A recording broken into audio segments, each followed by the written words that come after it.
Produced by Liang Gu, Modern History of China, author, Jiang Tingfu. Summary. The Chinese nation entered a special period in the 19th century. Before this, although the Chinese had long-standing relations with foreign races, those foreign races were all ethnic groups with lower culture.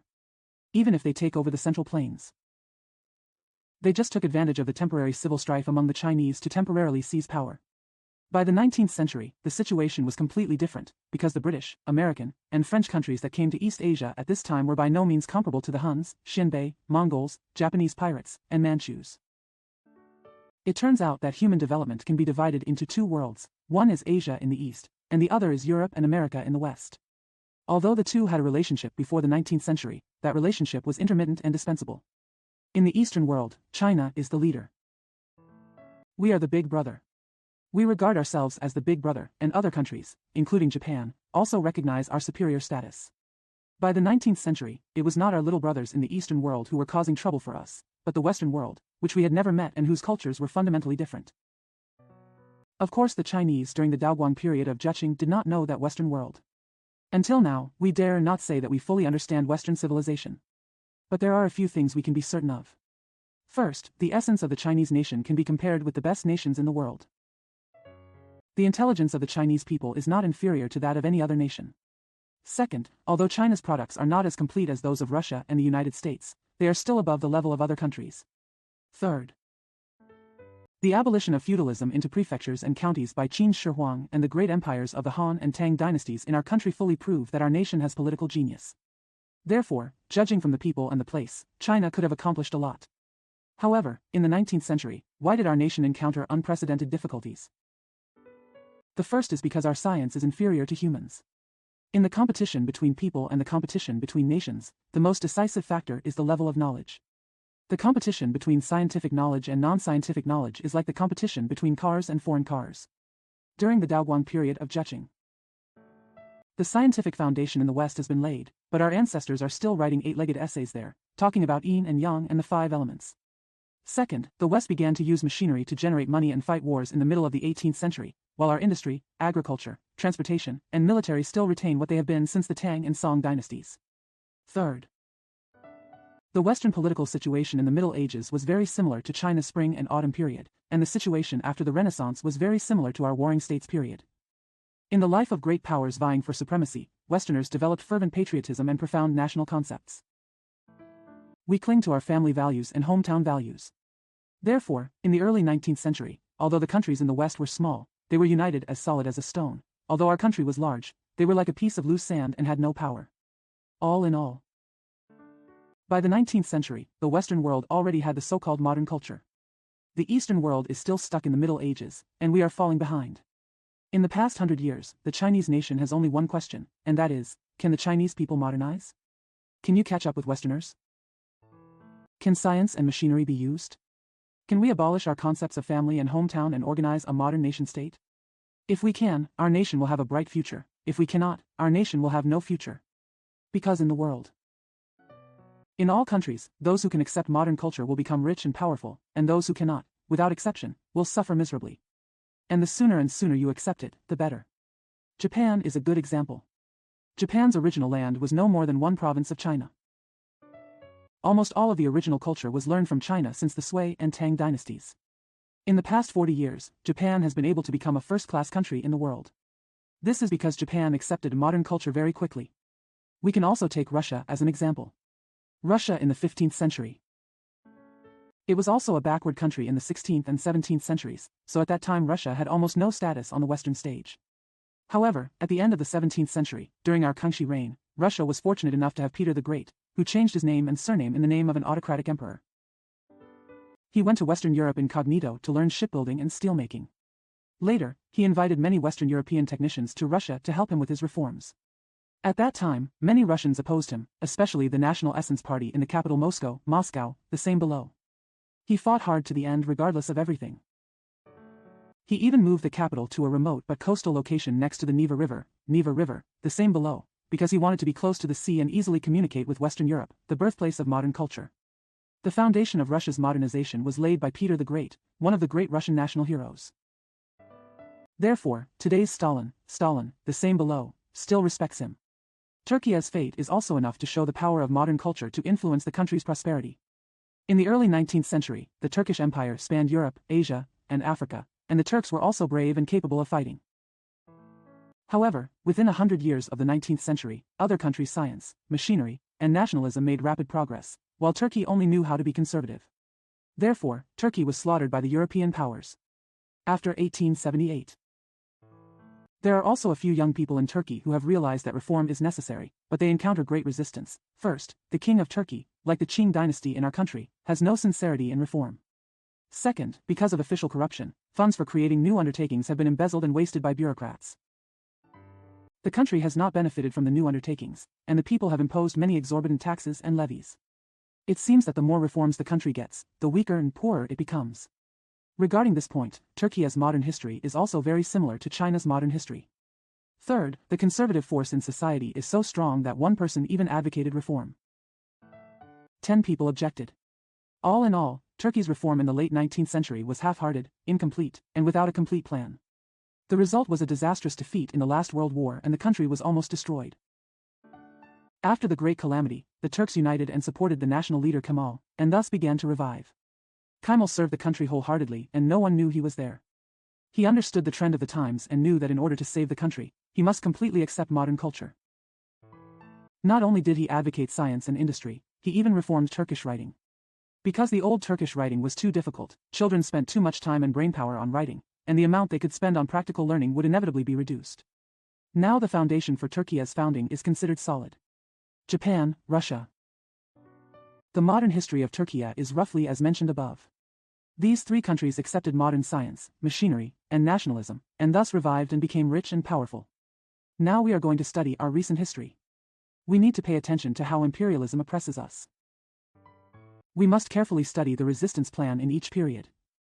In particular, we must analyze the extent and reasons for the success or failure of each plan. If we can find out the lessons of our country's modern history, we will be able to contribute even more to the war of resistance and nation building. Chapter 1, Suppressing the Barbarians and Phubbing the Barbarians. In the first section, Britain invites China to establish diplomatic relations. Before the 19th century, China and the West had no diplomatic relations. The West does not send envoys to China, and we do not send ambassadors or ministers to foreign countries. The reason for this is very complicated. First, China and the West are far apart, and transportation is not convenient. The ships that came to China from the West were all sailing ships.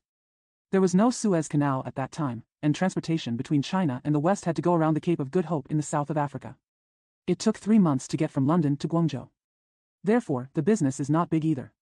The only goods Westerners bought from China were silk, tea, and other luxury goods.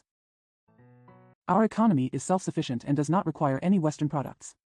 So at that time, our international trade always had a big surplus. Under such circumstances, diplomatic relations were unnecessary. There is another reason, that is, China does not recognize the equality of other countries. When Westerners come to China, we always treat them as Ryukyus or Koreans. If they don't come, we won't force them. They will respect China as a superior country and regard themselves as a vassal. This issue of decency and ceremony has become a major obstacle to diplomatic relations. China would never be accommodating. At that time, China did not feel the need to contact foreign countries. Moreover, the foreigners were not a barbaric country and did not know etiquette, justice, and shame. What was the benefit of interacting with them? They came here greedy for profit, and the heavens showed favor to them and allowed them to do business, just to restrain and care for them. If they don't keep to themselves, the Celestial Empire will suppress the barbarians. At that time, China did not know about diplomacy and only knew about suppressing and pacifying the barbarians. Politicians are divided into factions simply because some advocate suppression and others advocate appeasement. The trade system at that time was also special. Western merchants were limited to Guangzhou. In the late Ming and early Qing dynasties, Westerners visited Zhangzhou, Quanzhou, Fuzhou, Xiamen, Ningbo, and Dinghai. Later, partly because of the inconvenience and partly because of the prohibition by Qing court decrees, the so-called one-port trade system was established. In Guangzhou, outsiders are not free either. Summer and autumn are the buying and selling seasons. They can live in Shizenhang in Guangzhou. After buying and selling, they have to go to Macau for the winter. The 13 banks are the 13 companies designated by the Chinese government to do business with foreigners. A member of the 13th line is always the leader of the 13th line and is also the government's negotiator. All orders from Guangzhou officials were passed on to foreign businessmen by the general manager of the business. Submissions from foreign businessmen to officials were also forwarded by the general manager of the business. According to the law, foreign businessmen cannot ride in sedan chairs when they come to Guangzhou. In fact, the officials are very accommodating. When they lived in Shizenhang, according to the law, they were not allowed to travel casually on the 8th day of the lunar month. 1828. You can go to the Flower Land in Hunan under the leadership of the general manager. They cannot bring weapons into Guangzhou. Barbarian women are also not allowed to enter to prevent the gradual entrenchment. The most bizarre prohibition is that outsiders are not allowed to buy Chinese books or learn Chinese. The Chinese teacher of Dr. Morrison, the first Jesuit missionary, had to bring a shoe and a bottle of poison with him every time he went to teach. The shoe meant that he was going to buy shoes, not to teach. The poison was be prepared to commit suicide if the government finds out. At that time, China's customs was autonomous, and the customs duties set by the imperial court were originally very light, with an average of only 4%. The Qing government did not attach much importance to the customs revenue, but the unfavorable regulations imposed by officials were extremely onerous, and they probably even had to collect regular taxes. 20% of the price. Chinese law stipulates that tariffs should be made public. In fact, officials keep secrets so that they can be manipulated at will. Outsiders go through a kind of bargaining negotiation every time they pay taxes, so they are very impatient. China at that time did not attach much importance to legal rights. Our officials are unwilling to intervene in the civil and criminal cases between foreigners and foreigners within China, that is to say, they voluntarily give up their legal rights within the country. For example, in the 19th year of Qianlong's reign, a Frenchman killed an Englishman in Guangzhou. The prefecture and county in Guangzhou initially advised them to mediate among themselves. Later, due to the insistence of the British, the government began to investigate. Civil cases between China and foreigners are always settled by both parties because both parties are afraid of the pain of litigation. If a Chinese kills a foreigner, the government will never show favoritism. The murderer will always be punished with death, so the outsiders are very satisfied. Only the cases of foreigners killing Chinese are troublesome. China requires foreigners to kill Chinese people. Before the middle of the 18th century, most outsiders obeyed. After that, they refused to kill Chinese people and refused to be tried by the Chinese government because they felt that the punishments in China were too severe. The trial procedures were too clumsy. Although outsiders were initially dissatisfied with our trade system, they felt that since it was China's rule, they had no choice but to tolerate it. By the end of the 18th century, the last year of Qianlong and the beginning of Jiaqing, the attitude of outsiders gradually changed. At this time, most of China's overseas trade was in the hands of the British East India Company. Among outsiders in Guangzhou, the British had occupied a leadership position. The Industrial Revolution in Britain had already begun at this time, and the handicraft industries of the past were slowly turning into machine manufacturing. Overseas markets are becoming more and more important to the British national economy and people's livelihood. China's restrictions on trade are considered by the British to be most detrimental to British commercial development. At the same time, Britain had defeated France in India, and the entire Indian peninsula was under British control. It will be easier to develop in East Asia in the future because India will be the base for development. At that time, Europeans regarded Emperor Qianlong as a model enlightened monarch. The British believed that the difficulties encountered in doing business in China were caused by local officials in Guangzhou. If there is a way that Qianlong can know, he will be willing to reform. 1792, the 57th year of Qianlong's reign, was the year when Emperor Qianlong turned 80. If the British took the opportunity to send envoys to celebrate his birthday, they would have an opportunity to negotiate and promote Sino-British friendship. Guangzhou officials knew Qianlong's vanity and tried their best to encourage the British to send envoys to celebrate his birthday. So Britain sent Lord Macartney as its plenipotentiary envoy to China. The preparations for Macartney's envoy were very painstaking. The envoy traveled on a first-class warship. And take the guard. The gifts given to Qianlong were all made from the finest British products. The purpose is simply to let China know that Britain is a rich, powerful, and civilized country. The British government's instructions to Macartney required him to try his best to accommodate Chinese etiquette and customs, but he must show equality between China and Britain. There are several purposes for negotiation. First, Britain is willing to send a plenipotentiary ambassador to Beijing. If China is willing to send an ambassador to London, the British court will treat it with the best courtesy. Second, Britain hopes that China will open additional trading ports. Third, the United Kingdom hopes that China will have fixed and open customs tariffs. Fourth, Britain hopes that China will give her a small island where British merchants can live and store goods, just like the Portuguese in Macau. Emperor Qianlong was also very happy to welcome the British envoy, but Qianlong treated him as a vassal tribute envoy and asked him to kneel down and worship. Macartney initially refused, but later agreed conditionally. His condition was that when China sent envoys to London in the future, they must also kneel down and pay homage to the British king, or China sent envoys to kneel down and pay homage to the portrait of the British king he brought. His purpose is nothing more than to show the equality between China and Britain. China did not accept his conditions and refused to kneel down. Emperor Qianlong was very unhappy. After the interview, he asked him to leave Beijing and return to his country. As for Macartney's requests, China rejected them all. That British peace negotiation was a complete failure. At the end of the 18th century and the beginning of the 19th century, the French Revolution and the Napoleonic Wars were going on in Europe, and Britain had no time to take into account the development of commerce in the Far East. When the war was over, Britain sent a second envoy to China. The purpose is roughly the same as the first time. However, Zheching's treatment of the British envoys was far less than that of Qianlong. Therefore, not only did the British envoys fail diplomatically, but they also had bad feelings towards me personally. After these two failures, Britain knew that peaceful negotiations would not work. The relationship between China and the West is special. Before the Opium War, we refused to give equal treatment to foreign countries. After that, they refused to give us equal treatment.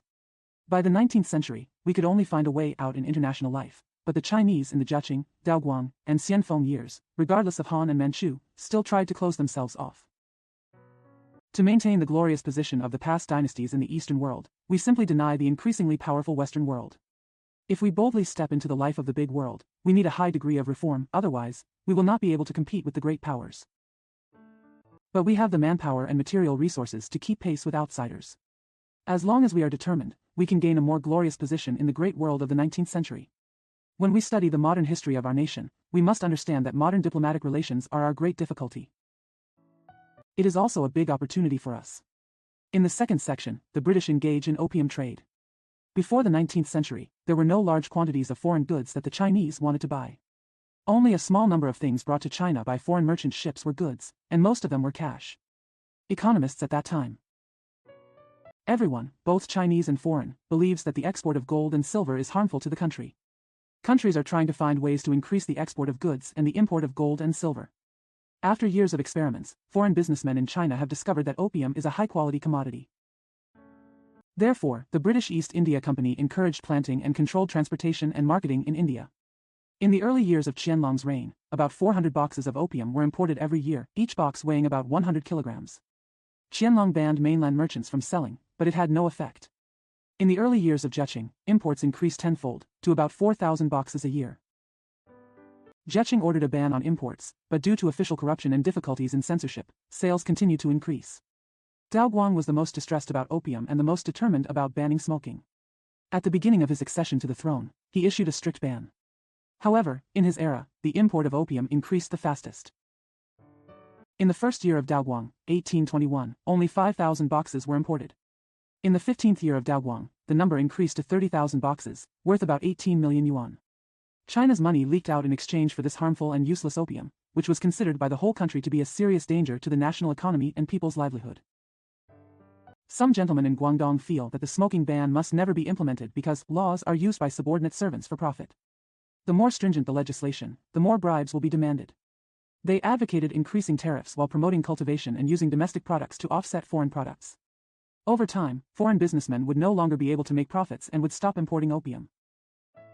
In the 14th and 15th years of Daoguang's reign, this group's discussion was quite popular, but except for Su Naiji, no one dared to risk the disapproval of the world and openly advocate this method. In the 18th year of Daoguang's reign, Huang Juezi wrote a memorial, loudly advocating strict prohibition. His method is to strictly prohibit smoking. He said that if no one smokes, there will be no one to sell, so those who smoke should be punished with death. Please give the emperor a strict edict that from a certain day of this year to a certain day of next year, you are allowed to give up smoking for 1 year. If you still smoke after 1 year, you are a rioter who does not obey the law. He will be punished severely and there will be no injustice. Allow. Check old examples. Those who smoke opium only have a cane and a cane. Those who do not point out the crime of trafficking in opium are punished with 100 canes and 3 years of migration. However, they are all guilty of living crimes. The pain of breaking off addiction is worse than the shackles and sticks, so I am willing to violate the punishment and refuse to give up. If the crime is punishable by death, the punishment will be even more painful if he quits his addiction. I know that he would rather quit his addiction and die at home. He did not want to be punished and died in the city. However, the emperor is cautious in using punishment, and is afraid that if the legislation is too strict, the innocent people will be affected if they criticize each other. However, whether opium smoking is addictive or not will be determined immediately after the official trial. If you are not a person who smokes opium, it will not be profound. Hatred cannot be falsely accused of good deeds, and there is no way to hide the fact that the fruit is addicted. Therefore, although punishment is used, there is no harm. After the memorial was published, Dao Guang ordered the governors of each province to discuss it. Although they did not openly oppose Huang Juezi, they always felt that his method was too drastic. They said that drug addicts only harm themselves, while traffickers harm many others, so it is a crime of trafficking. More serious than the crime of smoking, Guangzhou is the main importer of opium cigarettes, and the big dealers are there. If you want to ban smoking, you should start in Guangzhou. Only Lin Zexu, the governor of the Two Lakes, fully agreed with Huang Juezi's ideas and suggested various implementation methods. Dao Guang decided to strictly prohibit both smoking and selling. He also sent Lin Zexu as an imperial envoy to Guangzhou to investigate the smoking ban. Duke Lin Wenzhong was the most prestigious and conscientious official in the political circles at that time. The scholar bureaucrats especially trusted him, and his self-confidence was not small. Although he had never handled barbarian affairs before, he said to foreigners, "This minister lives in the Fujian Sea." All the foreigners' tricks have long been understood in detail. In fact, people at that time were somewhat polite about the issue of banning smoking. In their private letters, they acknowledged the difficulties of banning smoking, but in their memorials, they always catered to the wishes of the superiors and sang a high profile. This kind of dishonest behavior is one of the major problems of the scholar-bureaucrat class in our country. In fact, banning smoking is an extremely complex and difficult issue. Even without foreign interference, it would be extremely difficult to ban smoking. What's more, during the Daoguang period, the British were absolutely unwilling for us to implement a smoking ban. At that time, opium was not only a great benefit to trade, but also a major source of fiscal revenue for the Indian government. Britain is no longer satisfied with our arrogant and closed-door attitude. If it wants to settle accounts with us, if we give Britain any excuse because of the opium problem, Britain will never hesitate to use force against us. We call that war the Opium War, and the British call it the Trade War. There are reasons for both sides. Regarding the opium issue, we strive to ban it, while the British hope to maintain the status quo. We attack and the other defends. Regarding trade issues, the British side strives to gain greater opportunities and freedom, while we insist on maintaining the status quo. They attack and we defend. In terms of the general trend of the world, that war was inevitable. In the third quarter, East and West fight. Lin Zexu arrived in Guangzhou on the 25th of the first month of the 19th year of Daoguang's reign. After a week of thinking and planning, he took action. He told foreigners, "You should not harm others if you want to benefit yourself. Why bring the opium smoke that your country does not eat into the inland to defraud people of their money and harm their lives?" He asked the foreigners to do two things. First, take advantage of yourself. Opium that has arrived in China but has not yet been sold. Send all the goods to the officials. Secondly, issue a ganjia, declaring that he will not bring opium to China in the future. If he does bring any opium, once it is found out, he is willing to turn all the goods away from the officials and the person will be punished. Foreigners do not know Lin Zexu's character and think that he is just an ordinary bureaucrat. When he first takes office, he always makes a notice and talks about propriety, justice, and integrity. Isn't that really the asking price? Once the price is agreed upon, the transaction can proceed as usual. So they wait and see and bargain. Little did they know that Lin Zexu was not that kind of person. If opium is not exhausted for a day, and this minister does not come back for a day, I swear to stay with this matter forever, and there will be no reason to stop. On the 10th day of February, when outsiders still refused to exchange cigarettes, Lin Zexu issued an order to cut off Guangzhou's sea traffic, sent troops to surround the 13th bank, evacuated all Chinese in the bank, and then prohibited all entry and exit. In other words, Lin Zexu made the 13 lines a prison for foreigners. And no one was allowed to sell grain to them. At that time, there were about 350 foreigners in the 13th line, including the British commercial supervisor Elliot, Captain Charles Elliot. Of course they have to suffer quite a lot there, cooking, washing dishes. You have to do all the cleaning yourself. However, there was still food. Outsiders had stored a lot of it, and merchants secretly helped. Ilu wanted to compromise, but Lin Zexu insisted on both of his demands. At that time, Britain only had 2 small warships in the Chinese Ocean, and the sailors on board could not reach Guangzhou. Ilu could not resist and had to surrender. The method of his surrender is worthy of our attention. He did not order the British businessmen to hand over the cigarettes to Lin Zexu. He taught the British businessmen to hand over the cigarettes to him, and he gave the merchants receipts as a commercial supervisor, and they changed hands in a flash. The opium of British merchants became the opium of the British Empire. Ilu handed over a total of 20,280 boxes, totaling 2.1 million kilograms, and captured them all in one fell swoop. This was Lin Wenzhong's victory, and Emperor Daoguang was also very happy. His memorial to criticize Lin said, "Your loyalty to the emperor and your love for the country are as clear as day in the domain and have been transformed into the outside world." Outsiders still don't fully believe that Lin really wants to ban smoking. They think Lin will make a fortune this time. Lin built 2 ponds on Human Beach. There is a culvert in front and a ditch in the back. First, water is diverted into the pond through the ditch, and salt is sprinkled in it. Then the soot is put into the box, and then lime is thrown in to boil it. The soot soup is boiled and the particles are collected. The smell is so bad that you can't smell it with your nose. When the tide recedes, the culverts are opened and flowed into the sea with the waves, and then the bottom of the pond is washed away without leaving a drop. It lasted for 23 days, and everything was destroyed. Every day, civil and military officials monitored it. Outsiders came to watch and remembered the incident in detail, deeply praising the imperial envoy's frankness and selflessness. At that time, Lu reported the details of the cigarette collection to the British government and waited for the government's instructions. Lin Wenzhong's work is done and it seems he can rest. Moreover, the imperial court transferred him to be the governor of Liangjiang, but he refused to go. He said, "The opium that has arrived has been destroyed, but it can still come in the future." He wanted to be thorough, and the way to do this was to ask foreign merchants to produce ganja and not engage in opium trading in the future. This law did not agree, so the two sides clashed again. Lin Zizi felt very confident. He said that the British's combat effectiveness was no more than this. The British's legs and feet were tightly bound and it was inconvenient to bend or stretch them. The forts in Human have all been rebuilt. He blocked Humenku with a large iron chain. He also thought that foreigners must have tea and rhubarb, so he banned the export of tea and rhubarb, which would lead to the death of outsiders. That autumn and winter, the Guangdong Navy had several conflicts with 2 small British warships. Lin reported to the court that China had won a great victory, so the whole country was optimistic. After receiving Elliot's letter, the British government sent Plenipotentiary Admiral George Elliot, led the navy and army to China. The British Foreign Secretary at this time was Lord Palmerston, a well-known imperialist who loved success. He not only demanded compensation for opium but also military compensation, and demanded that all old trade restrictions and diplomatic inequalities be swept away. Lu went to Guangdong in the summer of the 20th year of Daoguang's reign, 1840. If Britain knew China's national conditions well, Lu should have decided against Lin Zexu in Guangzhou, because Lin is the leader of the main war faction. But the British strategy was not here. Lu was in Guangdong and did not attack. He only announced a blockade of Haikou.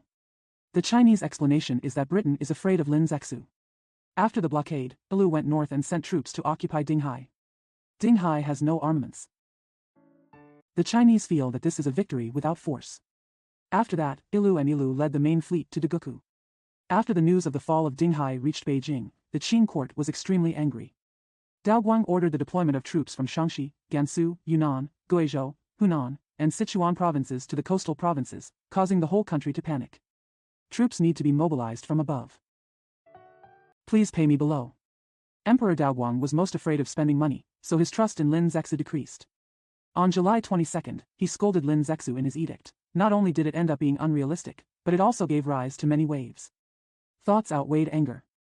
Let's see what words you use against me. The person presiding over the negotiations in Tianjin at that time was Qishan, the governor of Zhili. He worked hard to know himself and his enemy. He sent people to British ships to investigate British armaments under the guise of negotiation. He felt that the British ships were far more powerful than China. Steamboats from other countries have no wind and no tide, and they go with the current and against the current. All can fly across. Under their gun position, there is a stone millstone with a central machine shaft. Just move the millstone and the gun will follow its direction. Looking back on China's equipment, he found it ridiculous. Shanhaiguan's gun was still, things that were made before were barely steamed and washed for later use. The so-called natural dangers of the sea and the Yangtze River have been taken over by outsiders. Those who serve as military officers are all civil servants. Although their writing is good, they are not familiar with military equipment. So he decided to pacify the barbarians. The letter from the British Foreign Secretary to the Chinese Prime Minister made Qishan feel that his policy of pacifying the barbarians was very promising. That letter, the first half of the book, is full of criticisms of Lin Zexu, saying how cruel and arbitrary he was. The second half presents British demands. Qishan judged the letter from a Chinese perspective and felt that it was just a piece of paper. Lin Zexu treated the British too harshly, and the British were unfair, so he asked the emperor to avenge them. He took advantage of his plan and told the British, last year, the imperial envoy Lin and others banned cigarettes. He failed to appreciate the great emperor's upright intentions, and as a result he was deceived by others and handled inappropriately. His crimes must be investigated in detail and punished severely. But the matter is all in Guangdong, and there is no way to handle it here. Your commander-in-chief and others should return to Shannon immediately, and wait for the imperial envoys to rush to Guangdong to investigate and deal with justice, and they will definitely be able to redress the grievances. As for the level of compensation, China will give some amount so that the British representatives can return home with dignity. As for changing the trade system, he told the British that after the matter was resolved, the British could continue to trade as usual without any changes. Yilu and Milu did not want to fight in the north. Therefore, Qishan agreed to return to Guangzhou to negotiate and expressed his willingness to withdraw the troops in Dinghai. Emperor Daoguang was extremely happy. He felt that Qishan's 3-inch tongue could persuade the British Navy and Army to withdraw, which was far more troublesome than Lin Zexu's Menglang. So he ordered the troops in all provinces in the interior to return to their original defense, to save money and waste. At the same time, Lin Zexu was dismissed from his position and Qishan was taught to replace him. After Qishan arrived in Guangdong, he found that he had taken things too easy. The British insisted on paying compensation and ceding Hong Kong or adding a treaty port. Qishan thought that rather than ceding territory, it would be better to open additional trading ports. However, they were afraid that the court would not agree, so they had to negotiate the price slowly. The Japanese and British were impatient when the delay was delayed, so they opened fire in early December. After the fall of Shajiao in Tai Kok, Qishan Sui signed a treaty with Yi Lu, paying an indemnity of 6 million yuan, seceding Hong Kong from the United Kingdom, and giving equal treatment to the United Kingdom in the future. Daoguang refused. He scolded Qishan for being stubborn, dismissed him from his post, confiscated his property, and sent him to the official position. At the same time, he dispatched soldiers to Guangdong for suppression. The British government was also dissatisfied with the law and sent another representative and troops to China. From this moment on, China and Britain were determined to take charge of the war and would never negotiate with each other. The British attitude is simple. If China does not agree to her request, she will cease the war. Daoguang was also very stubborn. If one army was defeated, he would mobilize another army. Some Chinese soldiers fled before going to battle, and some were defeated and would rather die than surrender. There are generals who exaggerate before a battle and then retreat immediately before the battle. There are also those who died after exhausting themselves, such as Guan Tianpei, Yu Qian, and Hai Ling. It goes without saying that weapons are inferior to people, discipline is not as good as people, and spirit is not as good as people, it goes without saying. Some people were willing to become traitors, and some were forced by hunger and cold to join the British Army as coolies. It's the summer of the 22nd year. When the British Army was about to attack Nanjing, the Qing government knew that it had no choice and could no longer resist, so it accepted the British request and established the Treaty of Nanjing. In the fourth quarter, the nation lost 20 years. The fundamental reason for the failure of the Opium War was our backwardness. Our weapons and army are the armies of the Middle Ages, our government is the government of the Middle Ages, and our people, including the scholar official class, are the people of the Middle Ages. Although we try our best to resist, we will eventually fail. This is natural and cannot be escaped. From the perspective of national history, the military defeat of the Opium War was not yet a fatal injury to the nation. After failure, trying to reform without understanding the reason for the failure is the fatal injury to the nation. If the reforms from the Tongji and Guangxu years were moved to the Daoguang and Xianfeng years, our modernization would be 20 years earlier than Japan's. The modern history of the Far East will completely change its appearance. It is a pity that people during Daoguang and Xianfeng years did not learn the lessons of military defeat. After the war, they were exactly the same as before the war, indifferent and arrogant. It wasn't until the end of Xianfeng's reign that the British and French forces invaded Beijing, and then a few people woke up. I knew I had to learn Western skills. So we say that the Chinese nation has lost 20 years of precious time. Why didn't the Chinese during the Daoguang period start reforming after the Opium War? Although the reasons are extremely complex, they are worthy of our study. First, Chinese people are too conservative. Our country's culture has a history of thousands of years and is deeply rooted. It is not easy for the Chinese people to recognize the need for reform. Second, our country's culture is the lifeline of the scholar-bureaucrat class. The shaking of culture is the shaking of the rice bowl of scholar-bureaucrats. As soon as we implement the New Deal, gentlemen with imperial examination backgrounds will be in danger of losing their jobs. No wonder they oppose it. Third, the Chinese scholar-bureaucrat class, the intellectual class and the bureaucratic class, lacks the most independent and fearless spirit. No matter in that era, there are always a few people who see things farther and clearer. But they were afraid of Qing Yi's criticism and kept silent. Lin Zexu is a good example. There are actually two Lin Zexu, one is Lin Zexu in the minds of scholar-bureaucrats, and the other is the real Lin Zexu. The former Lin Zexu was the leader of the suppression, and he was victorious in every battle. The methods he used were all ancient Chinese methods. Unfortunately, the treacherous minister Qishan accepted bribes from the British and expelled him. Before the British went to Lin, they did not dare to fight in Guangdong. After going to Lin, of course they would start a war. Therefore, the scholar officials thought that China's failure was not because China's ancient methods were ineffective. It's because the treacherous ministers have harmed the country. It was natural for the scholar officials at that time to have such an impression. Lin's memorial was full of his self-confidence. Unfortunately, since the fall of Ding Hai in the summer of the 20th year of Dao Guang's reign, Lin had not had the opportunity to compete with the British. No wonder the Chinese refused to admit defeat. Lin Zexu really came to his senses slowly. After he arrived in Guangdong, he knew that Chinese weapons were inferior to those of the West, so he tried his best to buy foreign cannons and ships. At the same time, he sent people to translate foreign publications. He gave Wei Mozhan the materials he collected in Guangdong. Wei later compiled these materials into Haiguo Tu Ji. This book advocates using barbarians to control barbarians and using barbarian weapons to control barbarians. Later, Japanese literati translated this book into Japanese, which promoted Japan's reform. Although Lin had this awareness, he was afraid of Qing Yi's criticism and did not dare to advocate it publicly. The Qing court banished him to Ili. On the way, he wrote to a friend. His cannon is as far as 10 miles away. If my cannon cannot reach him, his cannon will have already reached me first, which means the weapon is defective. They fired cannons like muskets fired in the mainland, and they fired continuously. After I fired one shot, when I had to move around, I fired another shot. If you are not familiar with this skill, you may want to be good and familiar with it, but there will be no other people who have a deep and skillful ear. If we don't do this, we will mobilize millions of brave men from far away, fearing that they will only be used to coax the approaching enemy. If the ship is facing south and facing north, only the Navy can pursue it. Can the troops on shore move immediately? Although there are many soldiers in the mainland who have been in the military for a long time. And they all met face to face. It seems that we are 10 miles or 80 miles apart, and we have never heard of anyone fighting each other without seeing each other. Su Chang said that the key to suppressing bandits is to have good weapons and skilled skills, and to be brave and courageous. The first thing is to use the cannon. If you leave this thing alone, it will really make you Han's hands tied. There is nothing you can do. This is his personal letter. Written in September of the 22nd year of Daoguang. He asked his friend not to show it to anyone else. In other words, the real Lin Zexu doesn't want others to know. No wonder that although he later served as governor of Shaanxi and Gansu and governor of Yunnan and Guizhou, he was always unwilling to openly advocate reforms. He let the scholar officials who presided over the Qing dynasty sleep in their dreams. He allowed the country to weaken day by day without sacrificing his own reputation to fight against the current times. Lin Wenzhong is undoubtedly the best product of China's old culture.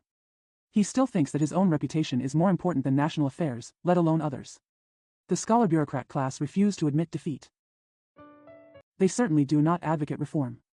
Although Qishan and Xieying, who advocated pacifying the barbarians, clearly saw the disparity in strength between China and foreign countries and publicized it publicly, the scholar bureaucrat class did not believe them. Moreover, they had no self-confidence and no confidence in the nation. They just let nature take its course and did not picture cheer up. No attempt to reform. We do not blame them because they are blameless. Section 5, the unequal treaty begins.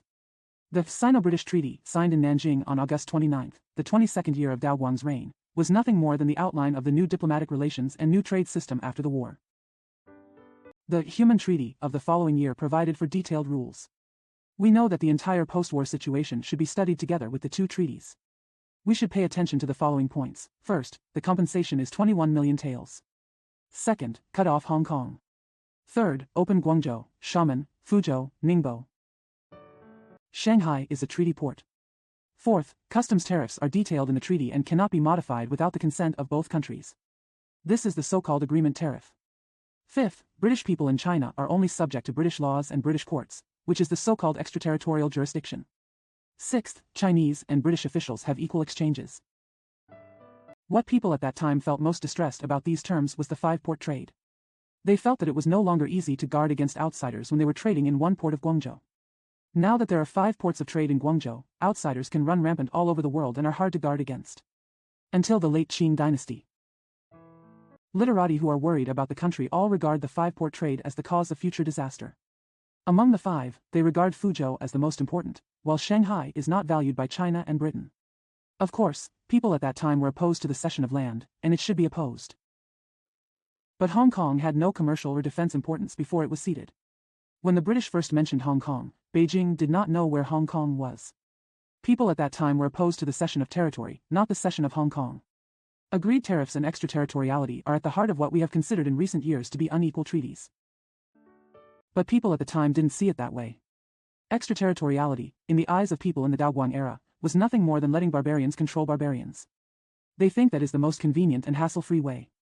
As for the agreed tariff, they think it is also a convenient and trouble-free method. The amount of tax that should be paid on each kind of goods is clearly stated in the treaty, which can eliminate disputes.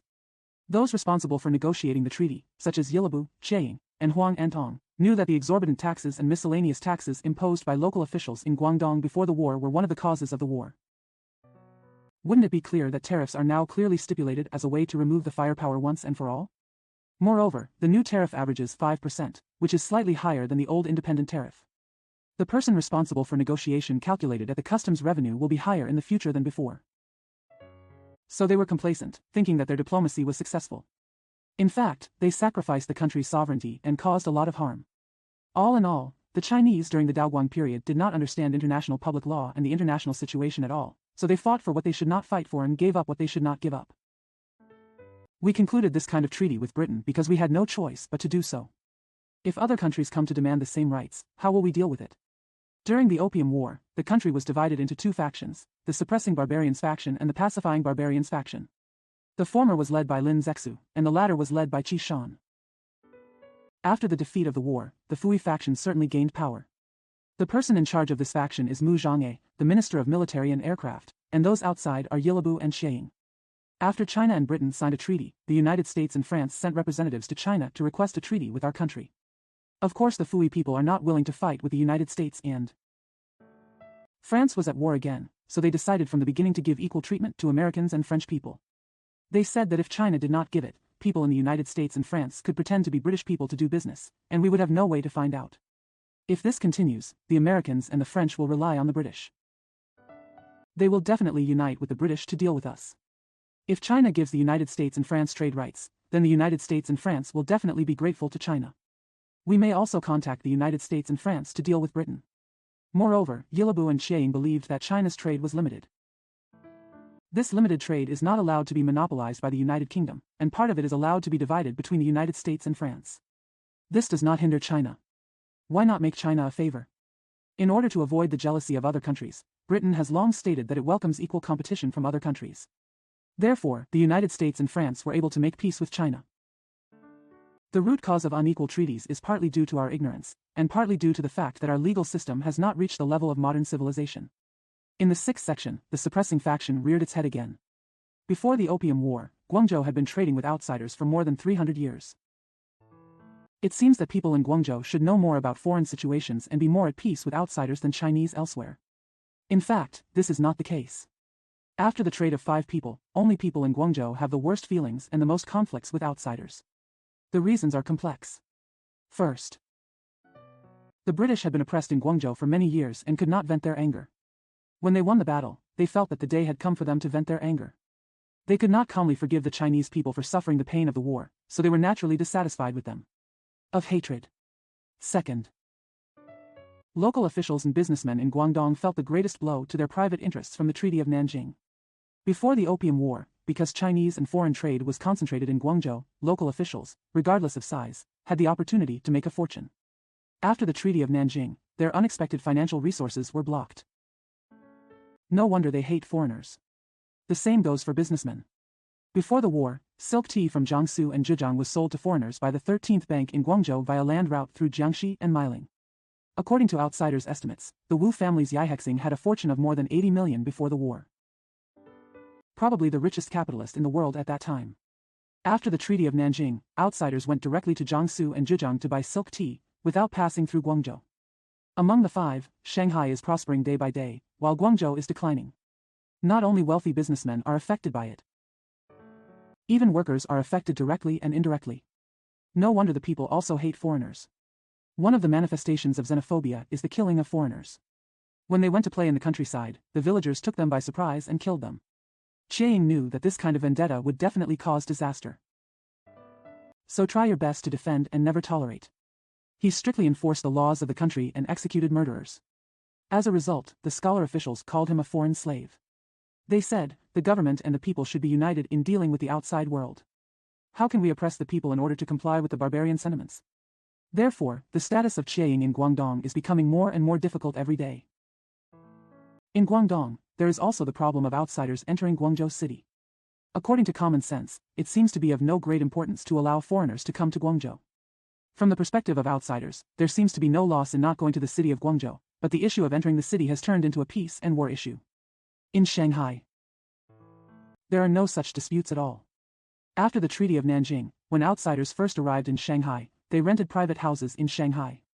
Later, they felt that the streets in the city were narrow and the sanitary conditions were not good, so they requested that a section of land be designated outside the city as a residence area for outsiders. Shanghai Daotai also felt that it was too complicated to manage because of its overcrowded Chinese style, so it designated a small plot of land to the north of Yangjingbang as a residential area for outsiders. This is the origin of the Shanghai Concession. Guangzhou 13th Street was originally outside the city. Before the Opium War, outsiders were not allowed to enter the city. Guangzhou people simply regard the city as a sacred place. If foreigners come in, it would be a loss of dignity. Outsiders also strive for morale. They think that by not allowing them to enter the city, they are looking down on them. Qieying tried his best to mediate between outsiders and the people of Guangzhou, but unexpectedly the two sides became more and more violent. In the 27th year of Daoguang's reign, the British troops came to the city. Asked to enter the city, Qieying had no choice but to allow outsiders to enter the city in 2 years. He hoped that within 2 years, or if the relationship between China and foreigners could improve, entry into the city would not be a problem. But at that time, many people attacked the Qieying, so Daoguang transferred him to Beijing and promoted Su Guangjin, governor of Guangdong, to governor of Guangdong and Guangxi. Daoguang's edict to Su clearly expressed his attitude. The importance of Xinjiang lies in reassuring the people, and if the people's support is maintained, foreign aggression can be averted. Later, when there were disputes between the people and barbarians, they should not be accommodating, as this would lose the support of the people. As for the consideration of modifications, it is carefully weighed and reviewed by the supervisor of the department. In the general period, we can only live up to our mandate by being honest and managing the people's sentiments, and by controlling the barbarians' affairs. After Su Guangjin was promoted to governor, he wrote a letter asking Lin Zexu how to control the foreigners. Lin replied, the people's support can be used. Daoguang's edict and Lin Zexu's answer were both high-profile and empty talk in the tradition of the scholar official class. It is of course suicidal to attack outsiders based solely on public sentiment. People's support cannot be lost, but what do ordinary people know about international relations? Politicians should be responsible for guiding public opinion. If there is no guidance, or if the guidance is not effective, this is a failure of politicians. Su Guangjin was also afraid of Qing Yi's accusations. He also takes his own reputation more seriously than national affairs. At that time, the governor of Guangdong, Yi Mingchen, was more stubborn than Su Guangjin. They inherited Lin Zexu's mantle, and their rise to power was the beginning of the suppression of barbarians. In the 29th year of Daoguang's reign, Su's appointment to enter the city expired 2 years later. The British made demands under the treaty. The scholar bureaucrats and people in Guangzhou were unanimously opposed. Su Guangjin was hesitant at first, but later had no choice but to obey public opinion. Yi Mingchen firmly opposed the implementation of the treaty from the beginning. Their approach is twofold. First, they do not trade with the British. Second, organize the people. At this time, the British were unwilling to break with China over a dispute of temper, so they took no other action other than declaring that they would retain their treaty rights. Su Yi thought this was their great victory, and they reported to Beijing afterwards. From the 27th of the first lunar month to the 20th of March, residents are considered workers. Shopkeepers will choose partners who are strong and reliable to supplement them. Door-to-door registration is required, and recruitment from outside is not allowed. Funds were publicly prepared, equipment was manufactured, fences were added, and a total of more than 100,000 people were recruited. If nothing happens, everyone will go about their work. If something happens, they will stand up to defend themselves. No one with a halberd or a halberd can be seen in the bright light. Secretly, they are all trying to resist the insult. Zhu Pai, I didn't expect you to have such a wonderful effect at first. A city with a united will is stronger than gold and stone. It can use its power to defeat bandits internally and police barbarians externally. To commemorate the victory, Emperor Daoguang rewarded Viscount Su Guangjin with hereditary double-eyed flower feathers and Baron Yi Mingchen with hereditary flower feathers. Daoguang also issued a special edict to encourage the people of Guangzhou. The people in eastern Guangdong are known as brave. In recent years, he has gained a deep understanding of righteousness, has the courage to know the right way, and is a god of solid guidance. This is also due to his strong nature. I think about the power of Yi, how can I be moved in it without pity? At the beginning of the 30th year, 1850, Dao Guang died and Xianfeng came to the throne. During the Xianfeng period, there was a civil war between the Taiping Heavenly Kingdom at home, and the suppression of barbarians faction became more powerful externally. In May of the 30th year, a censor, Chao Lutai, wrote a memorial. The investigation of Yi Lin in eastern Guangdong began and ended with Su. Both ministers were respected by the British and foreigners. Last year Lin Zexu begged for leave to return home. This spring, I traveled to Jiangxi to recover from illness. In order to prevent the stubbornness of the British barbarians from changing today, I should ask for an order to order Lin Zexu, the governor of Jiangxi, to come to Beijing quickly. After waiting for your majesty to see him, I asked him to assist in the affairs of the barbarians, so that the Song dynasty could return to China as Prime Minister Sima. If the spirit has not recovered, you can also take care of yourself in Beijing, and do not return home suddenly. I know that the British and foreigners will be swept away by the wind, and there is no way to use any tricks, but they will never have to worry about the end of the day. Xianfeng also admired Lin Zexu very much and immediately ordered Lin to come to Beijing to teach him. Lin was lucky, he fell seriously ill and died shortly afterwards, and his reputation was thus preserved. Section 7, the suppression faction collapsed. Lin Zexu died, and Su Guangjin left Guangdong to fight against the Taiping Heavenly Kingdom. The person responsible for diplomatic affairs in Guangdong is Yi Mingchen. He looked down upon outsiders very much and naturally refused to give in. As for outsiders, they feel that the rights they have obtained are not enough, and they hope to open additional trading ports. The old five only included the coasts of the four provinces of Jiangsu, Zhejiang, Fujian, and Guangdong. Now they have to go deep into the Yangtze River and go to North China. Secondly, they have to send envoys to Beijing. In addition, they hope that Chinese local officials will not refuse consular exchanges with foreign ministers. Finally, they demanded the reduction of tariffs and the abolition of lijian. These demands, except for the last, are not of a serious nature. However, during the Xianfeng period, the Chinese felt that taxation could be accommodated. As for the ambassador in Beijing, trade in the Yangtze River and North China, and the exchanges between officials and outsiders, all matters were related to the life and death of the country. Absolutely non-negotiable. In the fourth year of Xianfeng, 1854, Britain and the United States jointly requested to amend the treaty. At that time, China did not have a Ministry of Foreign Affairs, and all diplomacy was handled by the Governor-General of Guangdong and Guangxi. Yi Mingchen's way of dealing with it was not to negotiate. Outsiders asked to see him, but he refused to do so. Representatives from the United Kingdom and the United States went to Jiangsu to find the governor of Liangjiang, and he advised them to return to Guangdong to find Yi Mingchen. When they later arrived in Tianjin, the local authorities only allowed the emperor to petition the emperor for some relief or exemption from various taxes, but refused to do anything else. All in all, there is simply no way for outsiders to enter. They knew that the only way to amend the treaty was war. In the sixth year of Xianfeng, 1856, Yi Mingchen sent troops to board the Yarrow ship registered in Hong Kong to search for pirates. This gave the British an excuse to start a war. Soon, French missionary Father Ma was killed in Shilin, Guangxi. Yi Mingchen didn't handle it well and offended France again. So the British and French forces came to settle accounts with us.